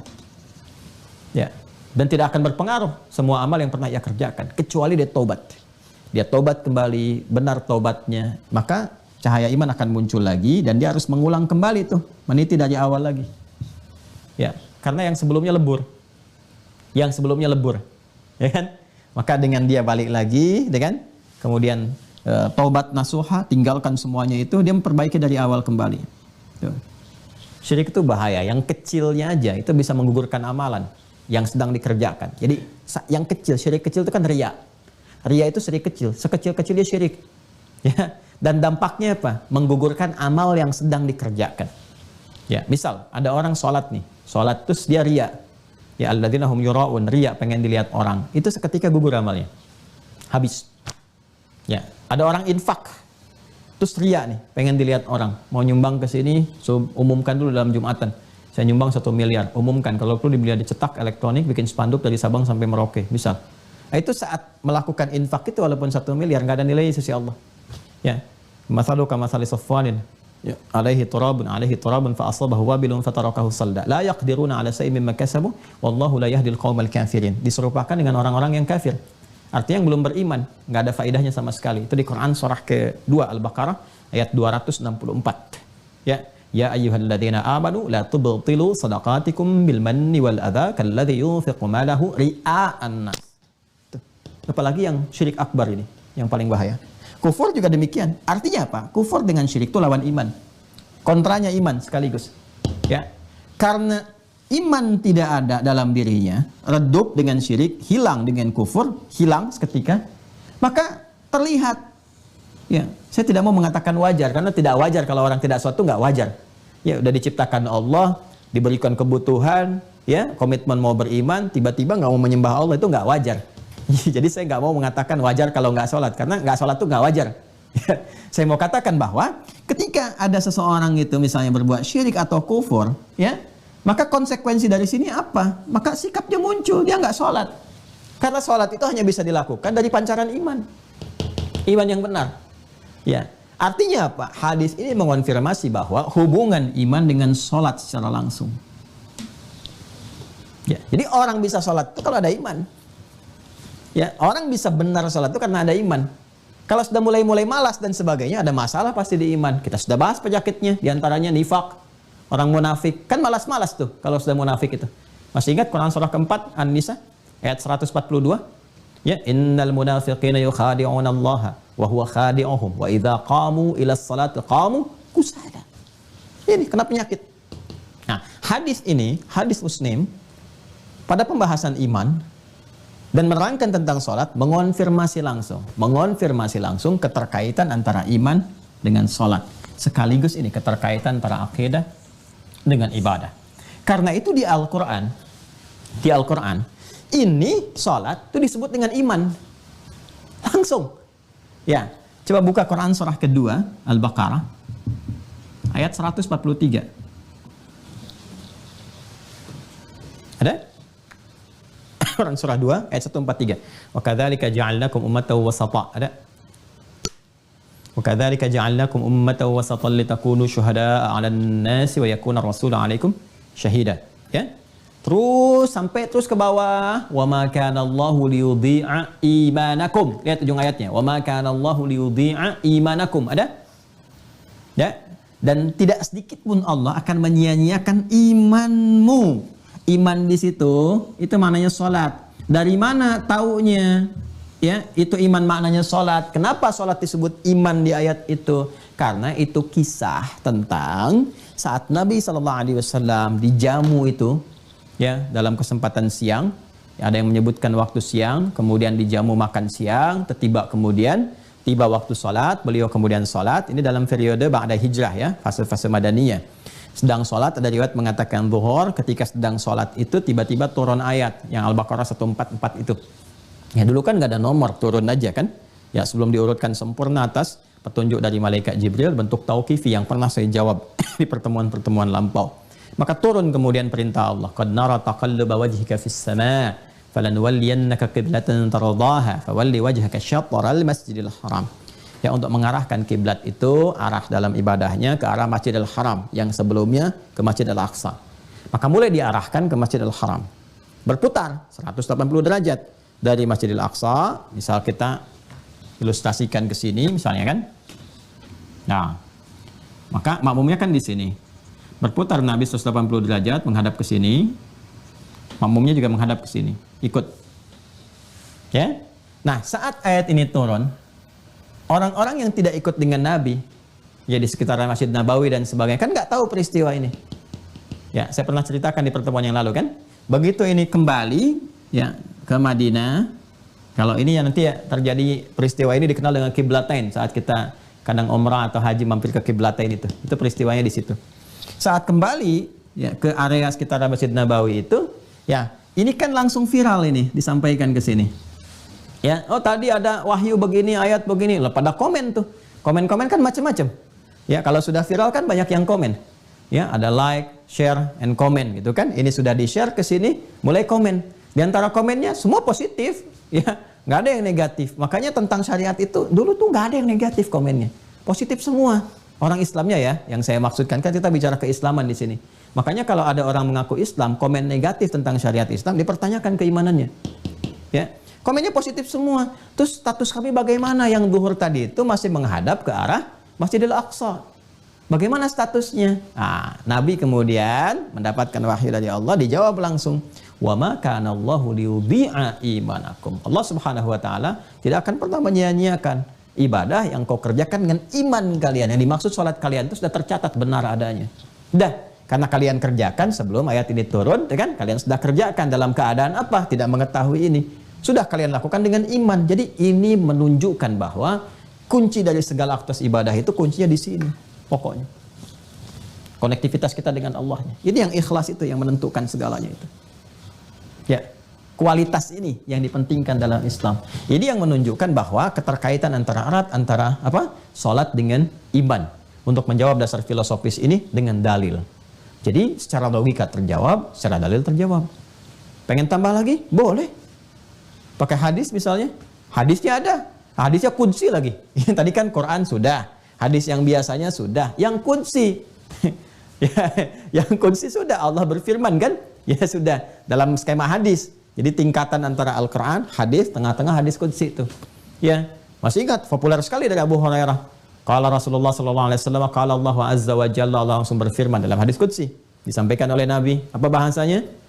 Qasamtus shalah baini wa baina abdi. Aku membagi salat ya kepada dua bagian. Antara aku dengan hambaku. Wali abdi masal. Dan bagi hambaku, aku berikan apapun yang kemudian dia minta jika benar salatnya. Maka apa yang disampaikan? Idza qala al-'abdu alhamdulillahi rabbil alamin. Qala Allah azza wa jalla hamadani 'abdi. Wa idza qala al-'abdu ar-rahmanir rahim. Jika hamba berkata ar-rahmanir rahim, qala Allah azza wa jalla athna 'alayya 'abdi. Wa idza qala al-'abdu maliki yaumiddin, qala Allah azza wa jalla majjadani 'abdi. Wa idza qala al-'abdu iyyaka na'budu. Ibadah. Wa iyyaka nasta'in. Iman. Bukankah dengan keimanan itu kita memohon kepada Allah? Ya kan? Bukankah karena iman itu kita minta kepada Allah? Kita katakan iyyaka na'budu wa iyyaka nasta'in. Itu hubungan langsung antara ibadah dengan akidah. Makanya kalau akidah benar, mintanya ke Allah. Mohonnya ke Allah. Nanti Allah tunjukkan gimana cara memohon. Makanya turunan pembahasan asma, kemudian wasifat, ada nubuat tentang Nabi. Nabi nanti berikan gambaran dan sebagainya. Ini konsepsinya, hubungan langsung. Wali abdi masal. Ya, kalau Allah Azza wa Jalla, hadza baini wa baina abdi. Ini antara hubungan antara aku dengan hambaku, hak dan kewajiban. Ya. Apa hak hamba? Dijawab lagi di hadis lain. Ya. Hak hamba itu mendapatkan apapun yang Allah berikan, yang dijanjikan ya dari Allah Subhanahu wa taala sepanjang memenuhi kewajibannya. Apa kewajibannya itu? Ya. Untuk menyembah Allah. Ayya'budullaha wa la yusyriku bihi syai'a. Mereka harus menyembah Allah, jangan musyrik kepada Allah. Jangan musyrik itu artinya beriman. Tuh. Hadis lagi. Lengkaplah kemudian alhamdulillah. Itu nanti populer dalam pembahasan di hadis itu, hakul ibad 'ala Allah wa haqqullahi 'alal ibad. Hak hamba kepada Allah dan hak Allah kepada hamba. Ya, itu hubungan antara iman dan ibadah, akidah dan syariat. Jadi sudah terjawab nih secara filosofis, logika terpenuhi. Kenapa sholat? Ini. Apa dalilnya? Ini. Jelas ya? Nah, kapan itu diperintahkan? Susul lagi kan pertanyaan, harus sampai tuntas. Terus kapan diperintahkannya ini? Kejar aja terus, ya, kejar terus sampai dapat jawaban. Ini sudah ada, dalilnya sudah ada. Diperintahkannya kapan? Bisa dilacak lagi. Perintahkan langsung sama Allah kepada Rasulullah. Dalam peristiwa apa? Isra Mi'raj. Ya. Apa dalil Isra Mi'raj? Dalil lagi, ada. Quran lagi. Quran surah ke-17. Al-Isra langsung suratnya Al-Isra ayat 1. Ya. Apalagi misalnya Quran surah ke-53 An-Najm dari ayat 14 ya sampai 15. Inda sidratil muntaha indaha jannatul ma'wa. Ya. Silahkan dicek ya kalau nanti keliru nomor misalnya disampaikan supaya saya bisa koreksi. Ya. Ini Quran surah 17 ayat 1. Subhanalladzi asra bi'abdihi, abdun menunjukkan pada aspek ibadah. Lailam minal masjidil haram ilal masjidil aqsa alladzi barakna haulah linuriyahu min ayatina innahu huwas samiul basir. Ini istiwanya. Di An-Najm. Indaha inda sidratil muntaha indaha jannatul ma'wa. Saat berada di sidratil muntaha, ya. Ya, Nabi sallallahu alaihi wasallam menyaksikan Jibril, wa laqad ra'ahu nazlatan ukhra di ayat 13-nya. Menyaksikan Jibril, akhirnya ditemani kan oleh Jibril. Ya, pada kesempatan yang kedua, makanya di hadis-hadis sahih Nabi melihat dengan sempurna utuh Jibril bagaimana. Hadis-hadis sahih menyebutkan ini kan perkara gaib ya. Rukunnya iman, simpul kedua tentang malaikat. Ada 600 sayap dan sebagainya. Setiap jatuh itu ada mutiara dan seterusnya. Ini perkara iman. Nanti kalau mau lihat pas kembali ke akhirat. Nanti Allah tampakkan siapa yang kelihatan pertama, Jibril atau Mungkar Nakir. Allahu a'lam bissawab. Ini perkara iman. Nah, intinya apa? Diyakini adanya. Sejarah juga membuktikan, bisa dilacak waktunya. Kapan? Ya, setahun sebelum hijrah. Periode Makkiyah. Makkiyah. Ya. Pada usia 52 tahun. Pada 12 tahun mengemban risalah. Setahun sebelum hijrah. Setahun sebelum hijrah. Year before hijrah. Nah, ini ya. Ini. Mau dicek lagi, kapan Ustadz bulannya? Oh, silahkan. Ya, Rabiul Awal. Ada pendapat Ibnu Katsir menyampaikan di Rabiul Awal. Ibnu Katsir di Rajab. Imam Nawawi menyampaikan Rabiul Awal. Imam Nawawi berpendapat Rabiul Awal.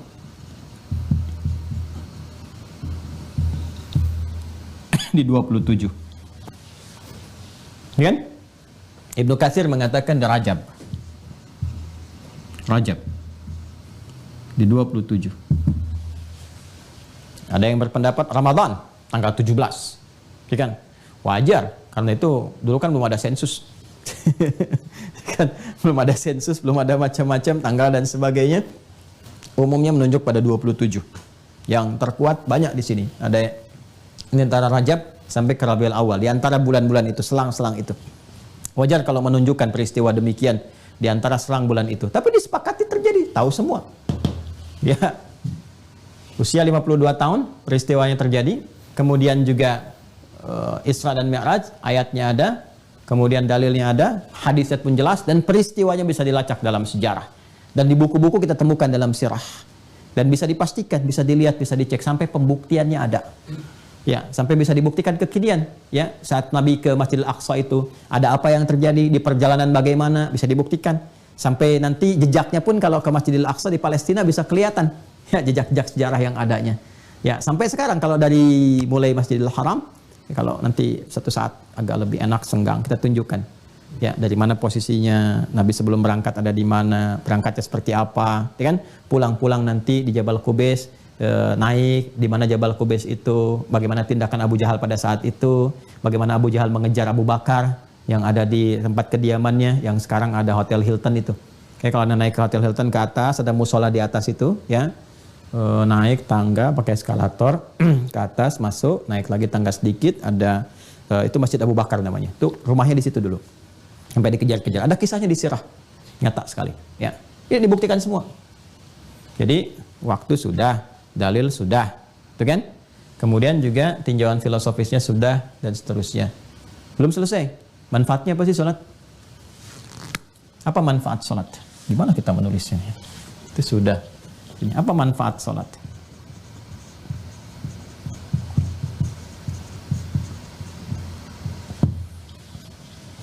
Ya, masih ada waktu kurang lebih 7 menit. Jawab pelan-pelan.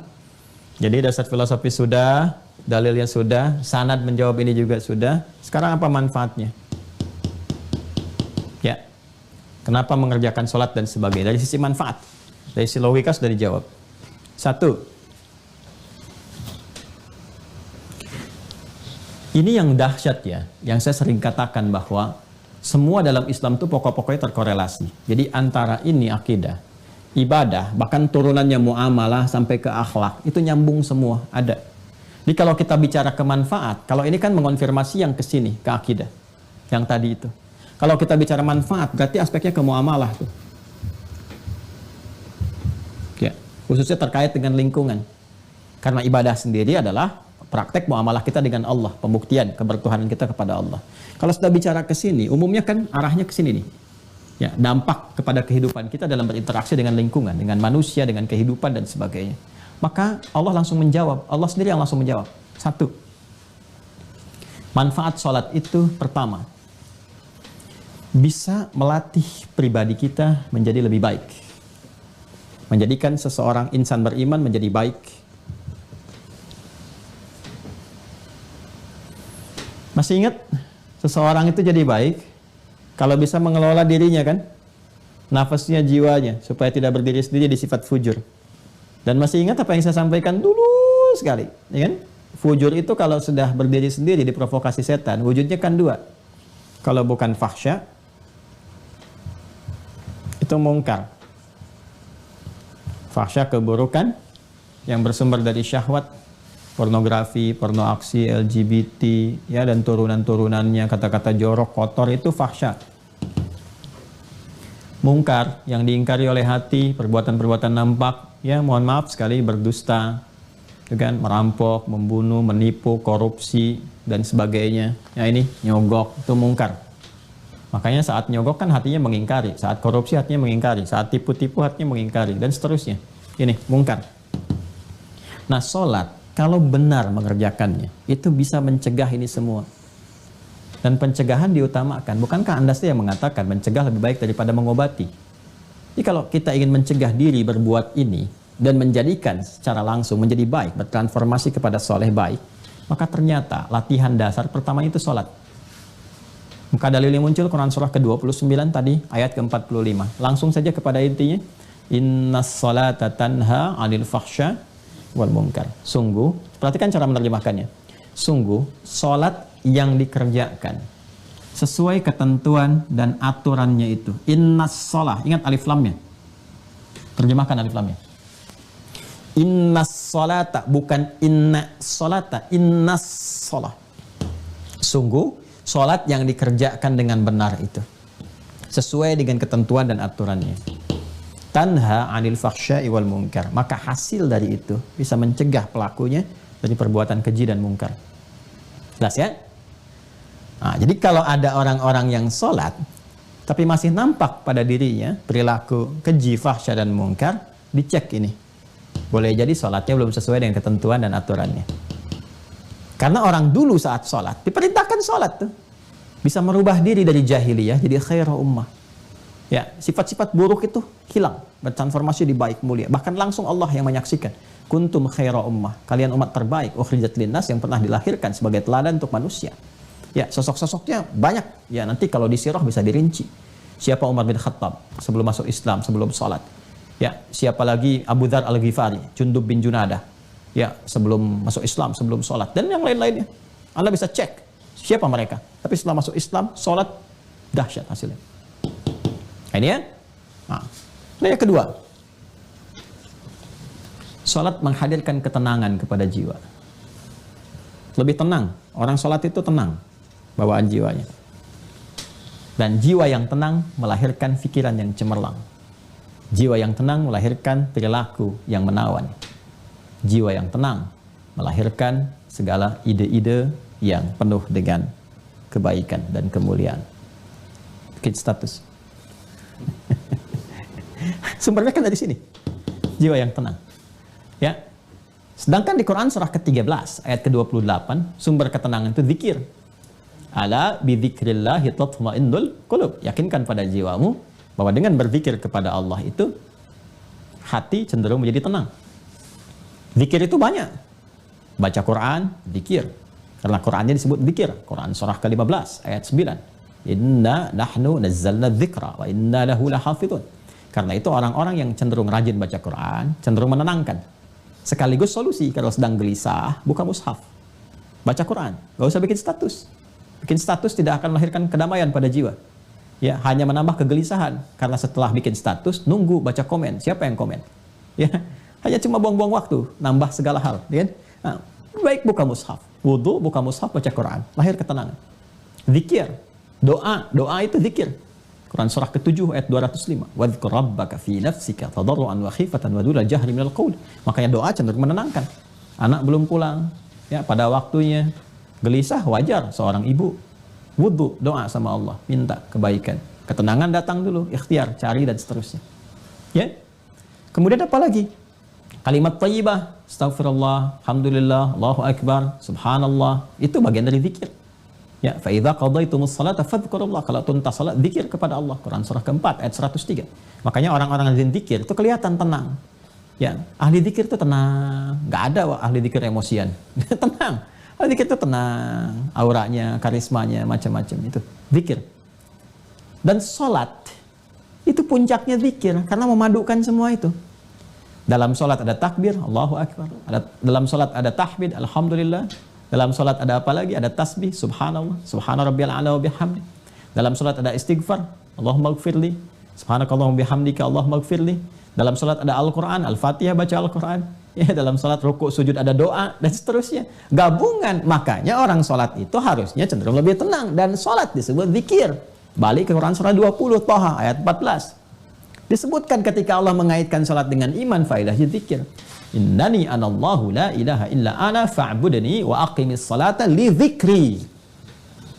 Ya, tunaikan salat dengan benar sebagai zikir kepadaku. Zikir kepada Allah itu puncaknya dalam salat. Makanya salat itu dahsyat. Jangankan salat saat mau dilakukan, tempat salatnya aja bikin tenang. Tempat salat itu kan masjid, musalla. Ya, itu tempat paling favorit yang menenangkan. Makanya banyak orang tuh punya problem macam-macam tuh larinya ke masjid. Ya, walaupun cuma sekedar tiduran gitu. Coba lihat tuh, walaupun cuma sekedar tiduran pada musim-musim Ramadan tuh di kantor-kantor musola apa, kata menenangkan, emang tempatnya bikin tenang. Masuk, ya kan? Baru duduk samping AC, saking tenangnya tidur aja. Masya Allah. Ada yang nggak bangun lagi? Itu ya. Ini masjid itu tempat yang sangat menenangkan di muka bumi. Saya ada kisah-kisah menarik lah tentang ini tuh, tapi supaya nggak terlalu melebar. Ini baru tempat sholatnya. Apalagi sholatnya jika dikerjakan dengan benar, memberikan kedamaian. Ya, 3. Ya, sarana curhat terbaik yang mempercepat pengabulan doa. Ini percepat terkabulnya doa. Sarana curhat terbaik kepada Allah. Ya, ingin menyampaikan apa? Curhat kita kan kepada Allah dalam bentuk doa. Ya. Gak ada solusinya curhat di media sosial, nambah-nambah persoalan. Ya.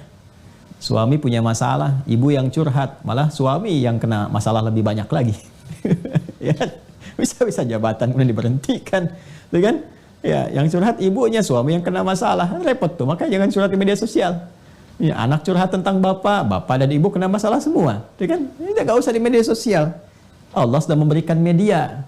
Ya, kenapa Anda harus sok dan mendapatkan kesialan karena curhat di media sosial? Ya Allah sudah kasih sholat, jangan berdiri sendiri, masa nggak usah kreatif. Media sosial itu share aja yang baik-baik, tuh kan? Jangan menghadirkan sesuatu yang justru membuat kita lebih susah. Ini terkabul doa. Dalilnya apa? Quran surah ketiga contoh, Ali Imran ayat 38 sampai 39. Ya, tentang kisah Nabi Zakaria yang divonis nggak mungkin, yang mustahil kata manusia punya keturunan.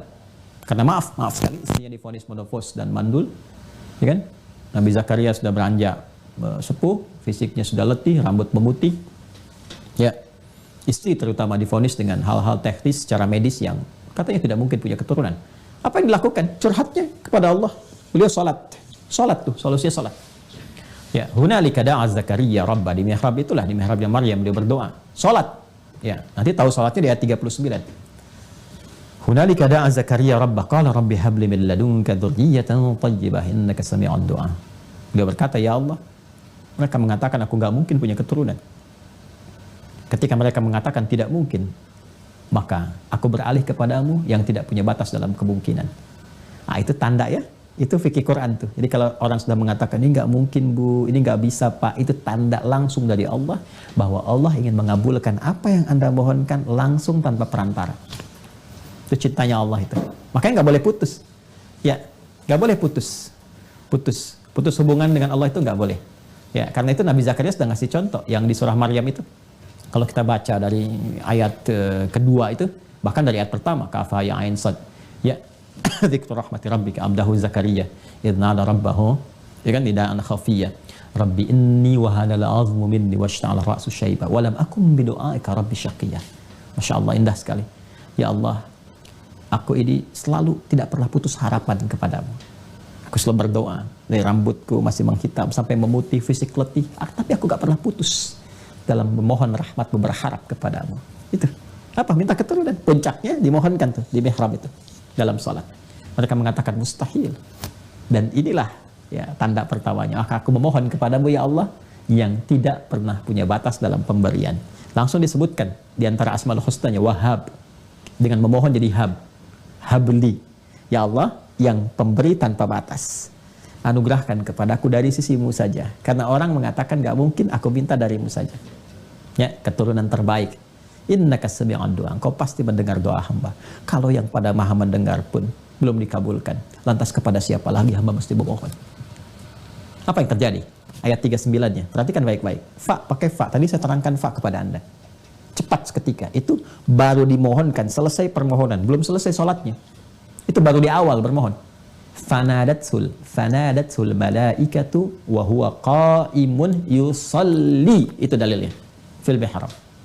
Maka seketika turun malaikat, sedangkan Nabi Zakaria itu masih berdiri dalam sholat, masih berdiri. Artinya belum selesai sholatnya, baru selesai berdoa. Seketika turun, menyampaikan annallaha yubashshiruka bi Yahya, beri kabar kau akan punya anak, dapat kabar dari Allah, jadi dikabulkan akan punya anak, istrimu akan mengandung. Ya, dan namanya diberikan oleh Allah Yahya. Hidup yang kata orang mustahil. Ada dari rahim seorang perempuan yang divonis secara medis, klinis, monofus dan mandul punya keturunan, kata Allah, gak ada yang mustahil bagiku. Jadi, terjadi. Mudah bagi Allah menjadikan segala yang bisa terjadi. Ya, dan itu mukjizat. Ya, nanti kalau Yahya itu lahir dari ibu rahimnya yang divonis sudah tidak mungkin mengandung dan melahirkan, nah, nanti kerabatnya Isa alaihissalam justru lahir dari rahim seorang ibu, ya, yang tanpa disentuh laki-laki manapun. Ya, sama-sama mukjizat tuh.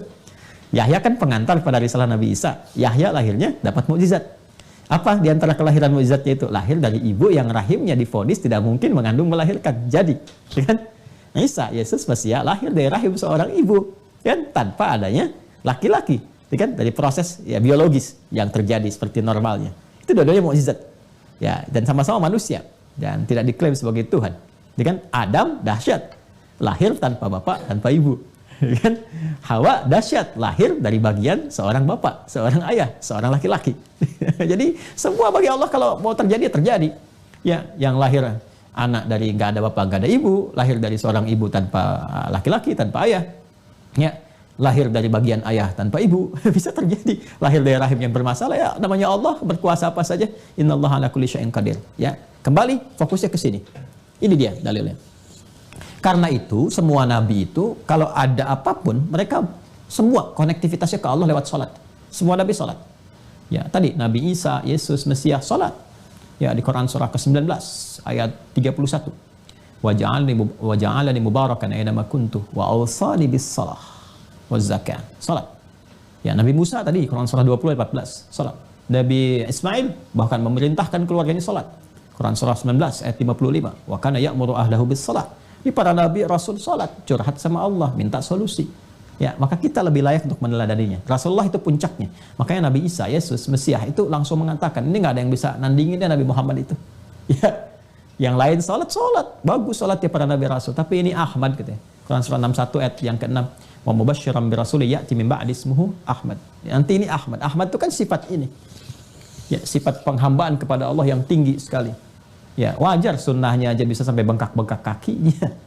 Ya, dan enak aja ketika ditanya kenapa mesti begini? Kau terjamin surga, madmun, ya maksum, terjaga dari maksiat. Jawabannya santai ringan sekali. Afala akunu abdan syakura.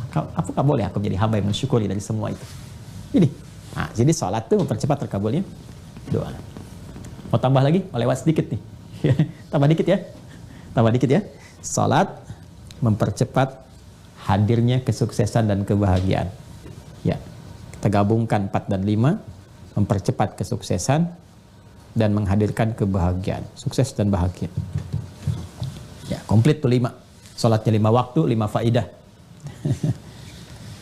Sukses dan bahagia. Kalau kita gabungkan sukses bahagia ini, namanya falah. Singkatnya begitu. Falah. Falah itu sukses dan bahagia.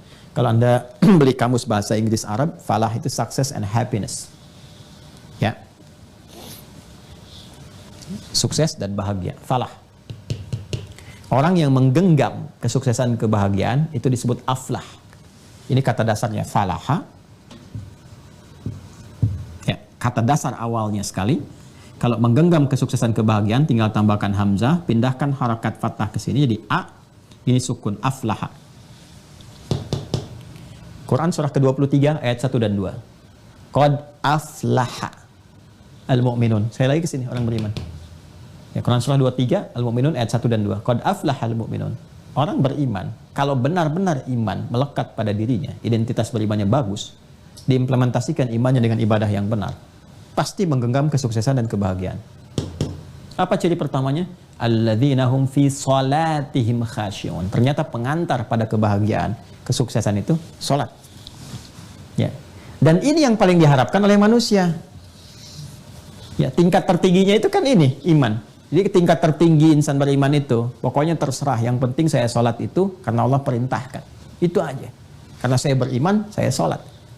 Ya, tapi kan tadi saya katakan, ada yang ciri khas anak-anak, ada yang orang dewasa matang dengan kedewasaan dan akalnya, ada yang dewasa kekanak-kanakan, masih nanya juga dan sebagainya.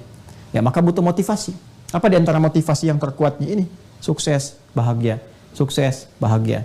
Nah, diperdengarkan 5 kali dalam sehari. Ini bahagianya dunia akhirat. Suksesnya dunia akhirat. Coba lihat. Hayya 'alas shalah. Setelah itu apa? Hayya 'alal falah. Tuh. Ayo sukses, ayo bahagia. Karena itu, kalau kita ngaji sirah, saya kira sangat pantas itu pelajaran sirah itu jadi kurikulum pokok dalam pembelajaran. Karena praktek semua ada dalam sirah. Ya, saya agak khawatir ya anak-anak sekarang itu lebih kenal dengan bahkan yang fiktif-fiktif itu. Ya, yang fiktif kan nggak ada sama sekali gitu. Apalagi ada yang sekarang-sekarang ini, ya tokoh-tokoh macam-macam yang fiksi. Ya taruhlah yang ya Batman, Superman, Pokemon, Doraemon, apalagi itu macam-macam lah.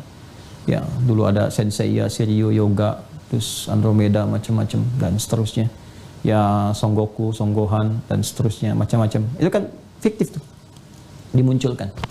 Nah sekarang sudah ada macam-macam lagi tuh. Ya saya ngerti dunia sekarang itu anak-anak tuh. Ada macam-macam.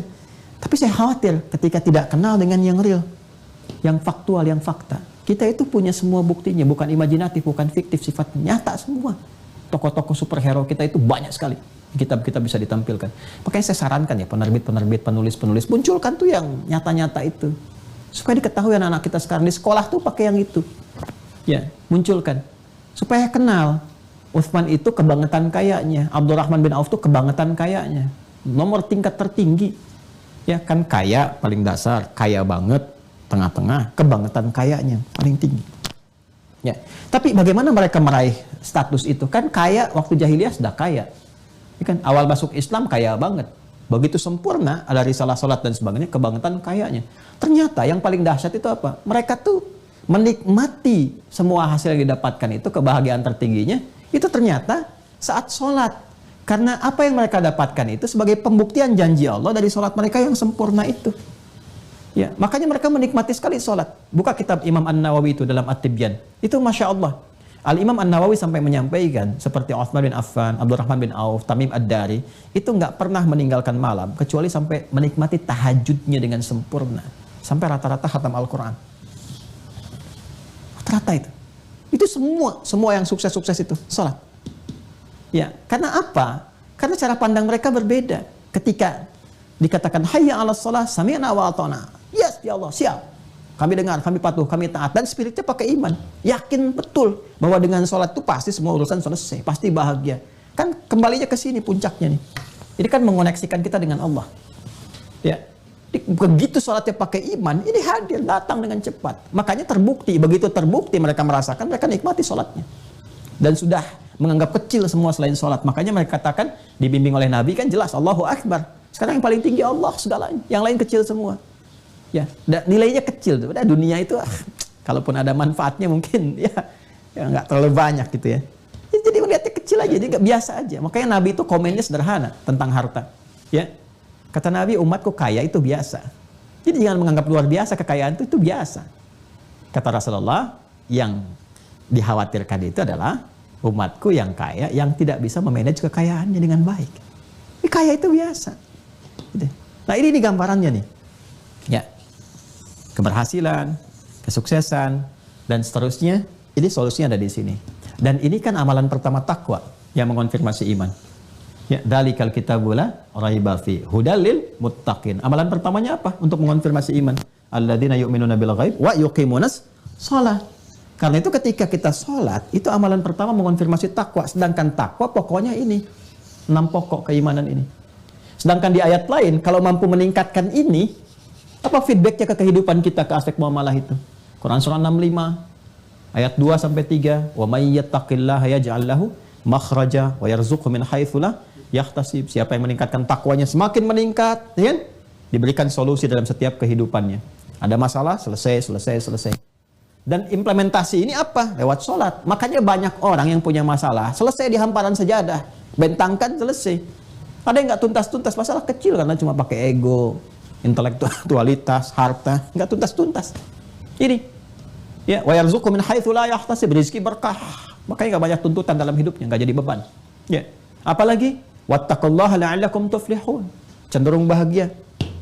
Apalagi wattaqullaha wa yu'allimukumullah, ya, ditambah pengetahuan. Karena itu orang-orang dulu itu dari awal pendidikan pertamanya pada anak-anak, pendidikan ini itu sholat, pendidikan diri sholat, dan ini syarat Nabi. Ya, dari sejak 7 tahun tekankan sholat itu, 10 tahun berikan pelajaran yang membuat dia mengerti. Ya, berikan pelajaran yang membuat dia mengerti. Ya, saya kurang sepakat dengan terjemahan pukul. Ya, karena penjabaran pukul itu bisa berbeda. Kalau di Arab itu standar, biasa itu. Ya, di kita nanti bisa ada aktivis HAM dan KPAI atau yang lain-lain dan seterusnya yang tidak mengerti. Makanya penerjemahan daraba itu jangan selalu diartikan dengan memukul, tidak. Ya, daraba itu bisa diartikan memberi pelajaran, contoh. Ya, innallaha la yastahi ay yadriba mathalan ma ba'udatan fama fawqaha, itu contoh di ayatnya Quran surah kedua ayat 26. Jadi bikin pelajaran yang membuat dia mengerti bahwa sholat itu penting. Contoh, ya, tahan uang jajannya. Ya, janji untuk liburan ditahan dulu sampai sholatnya betul. Itu kan anak-anak, namanya anak-anak.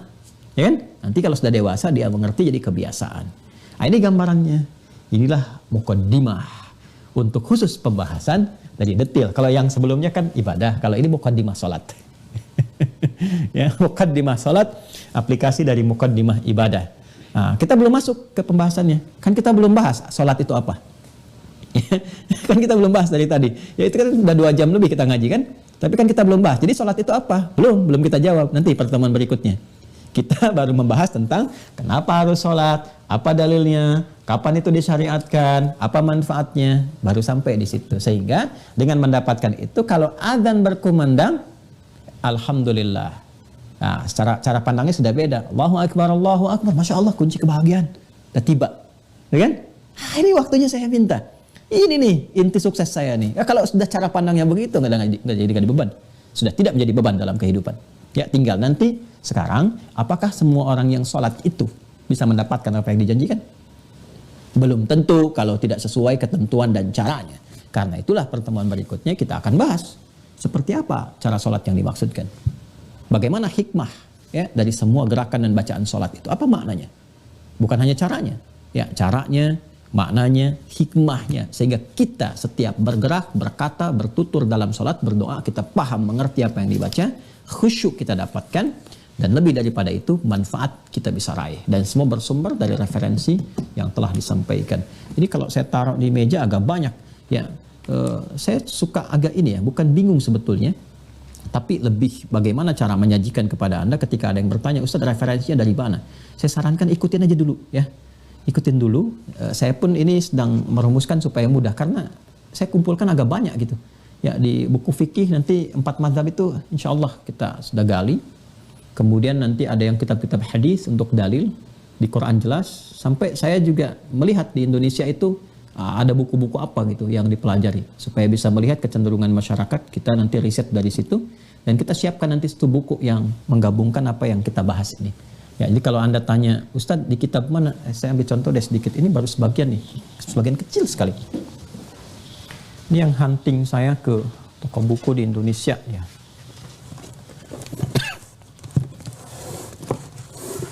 Ini ya, saya suka main-main tuh ke toko-toko buku di Indonesia itu ya, waktu-waktu senggang. Nah, lagi ya, nih tentang sholat semua nih.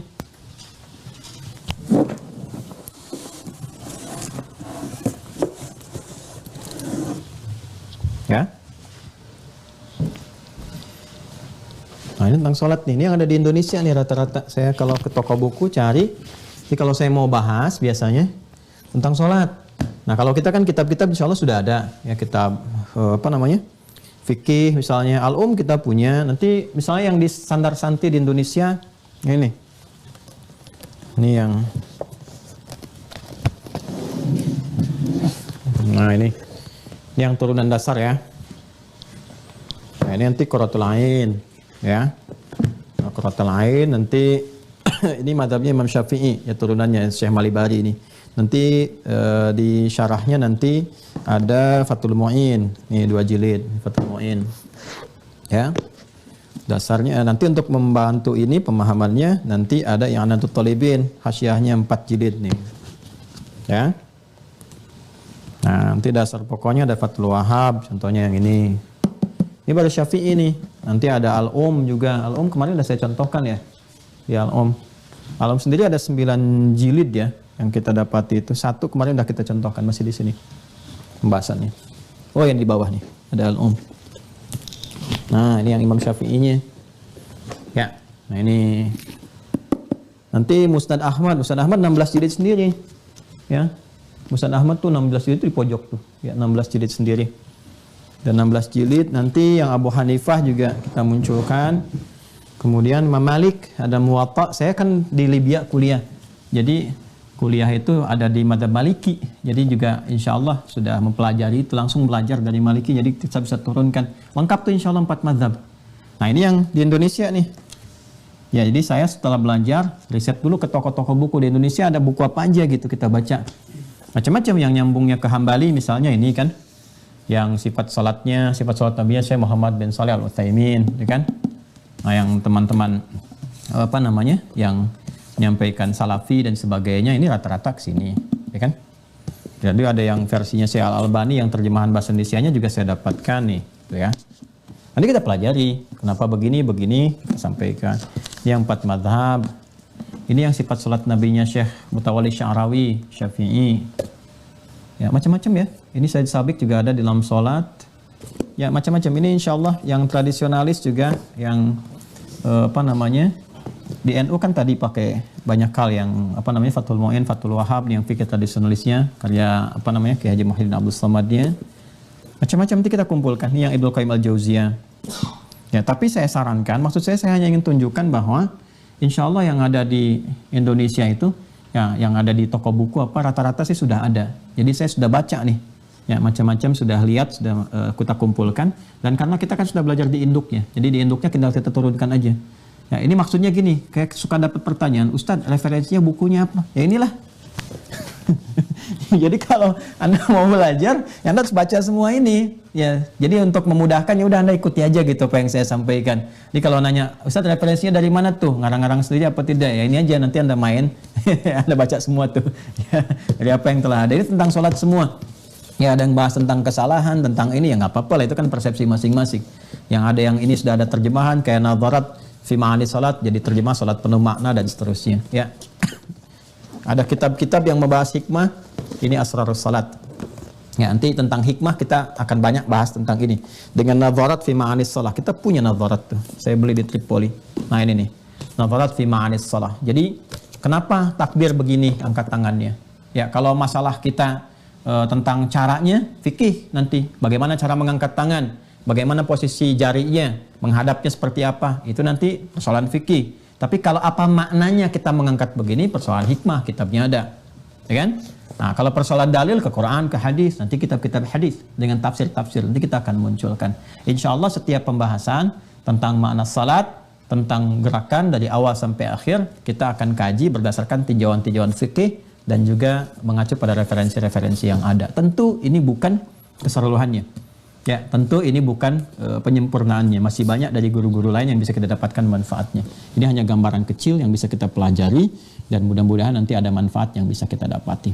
Itu saja. Saya hanya ingin tunjukkan bahwa apa yang kita kaji ada dasar-dasar yang kita bisa jadikan patokan sebagai pertanggungjawaban kita di hadapan Allah Subhanahu wa taala bahwa apa yang kita pelajari benar.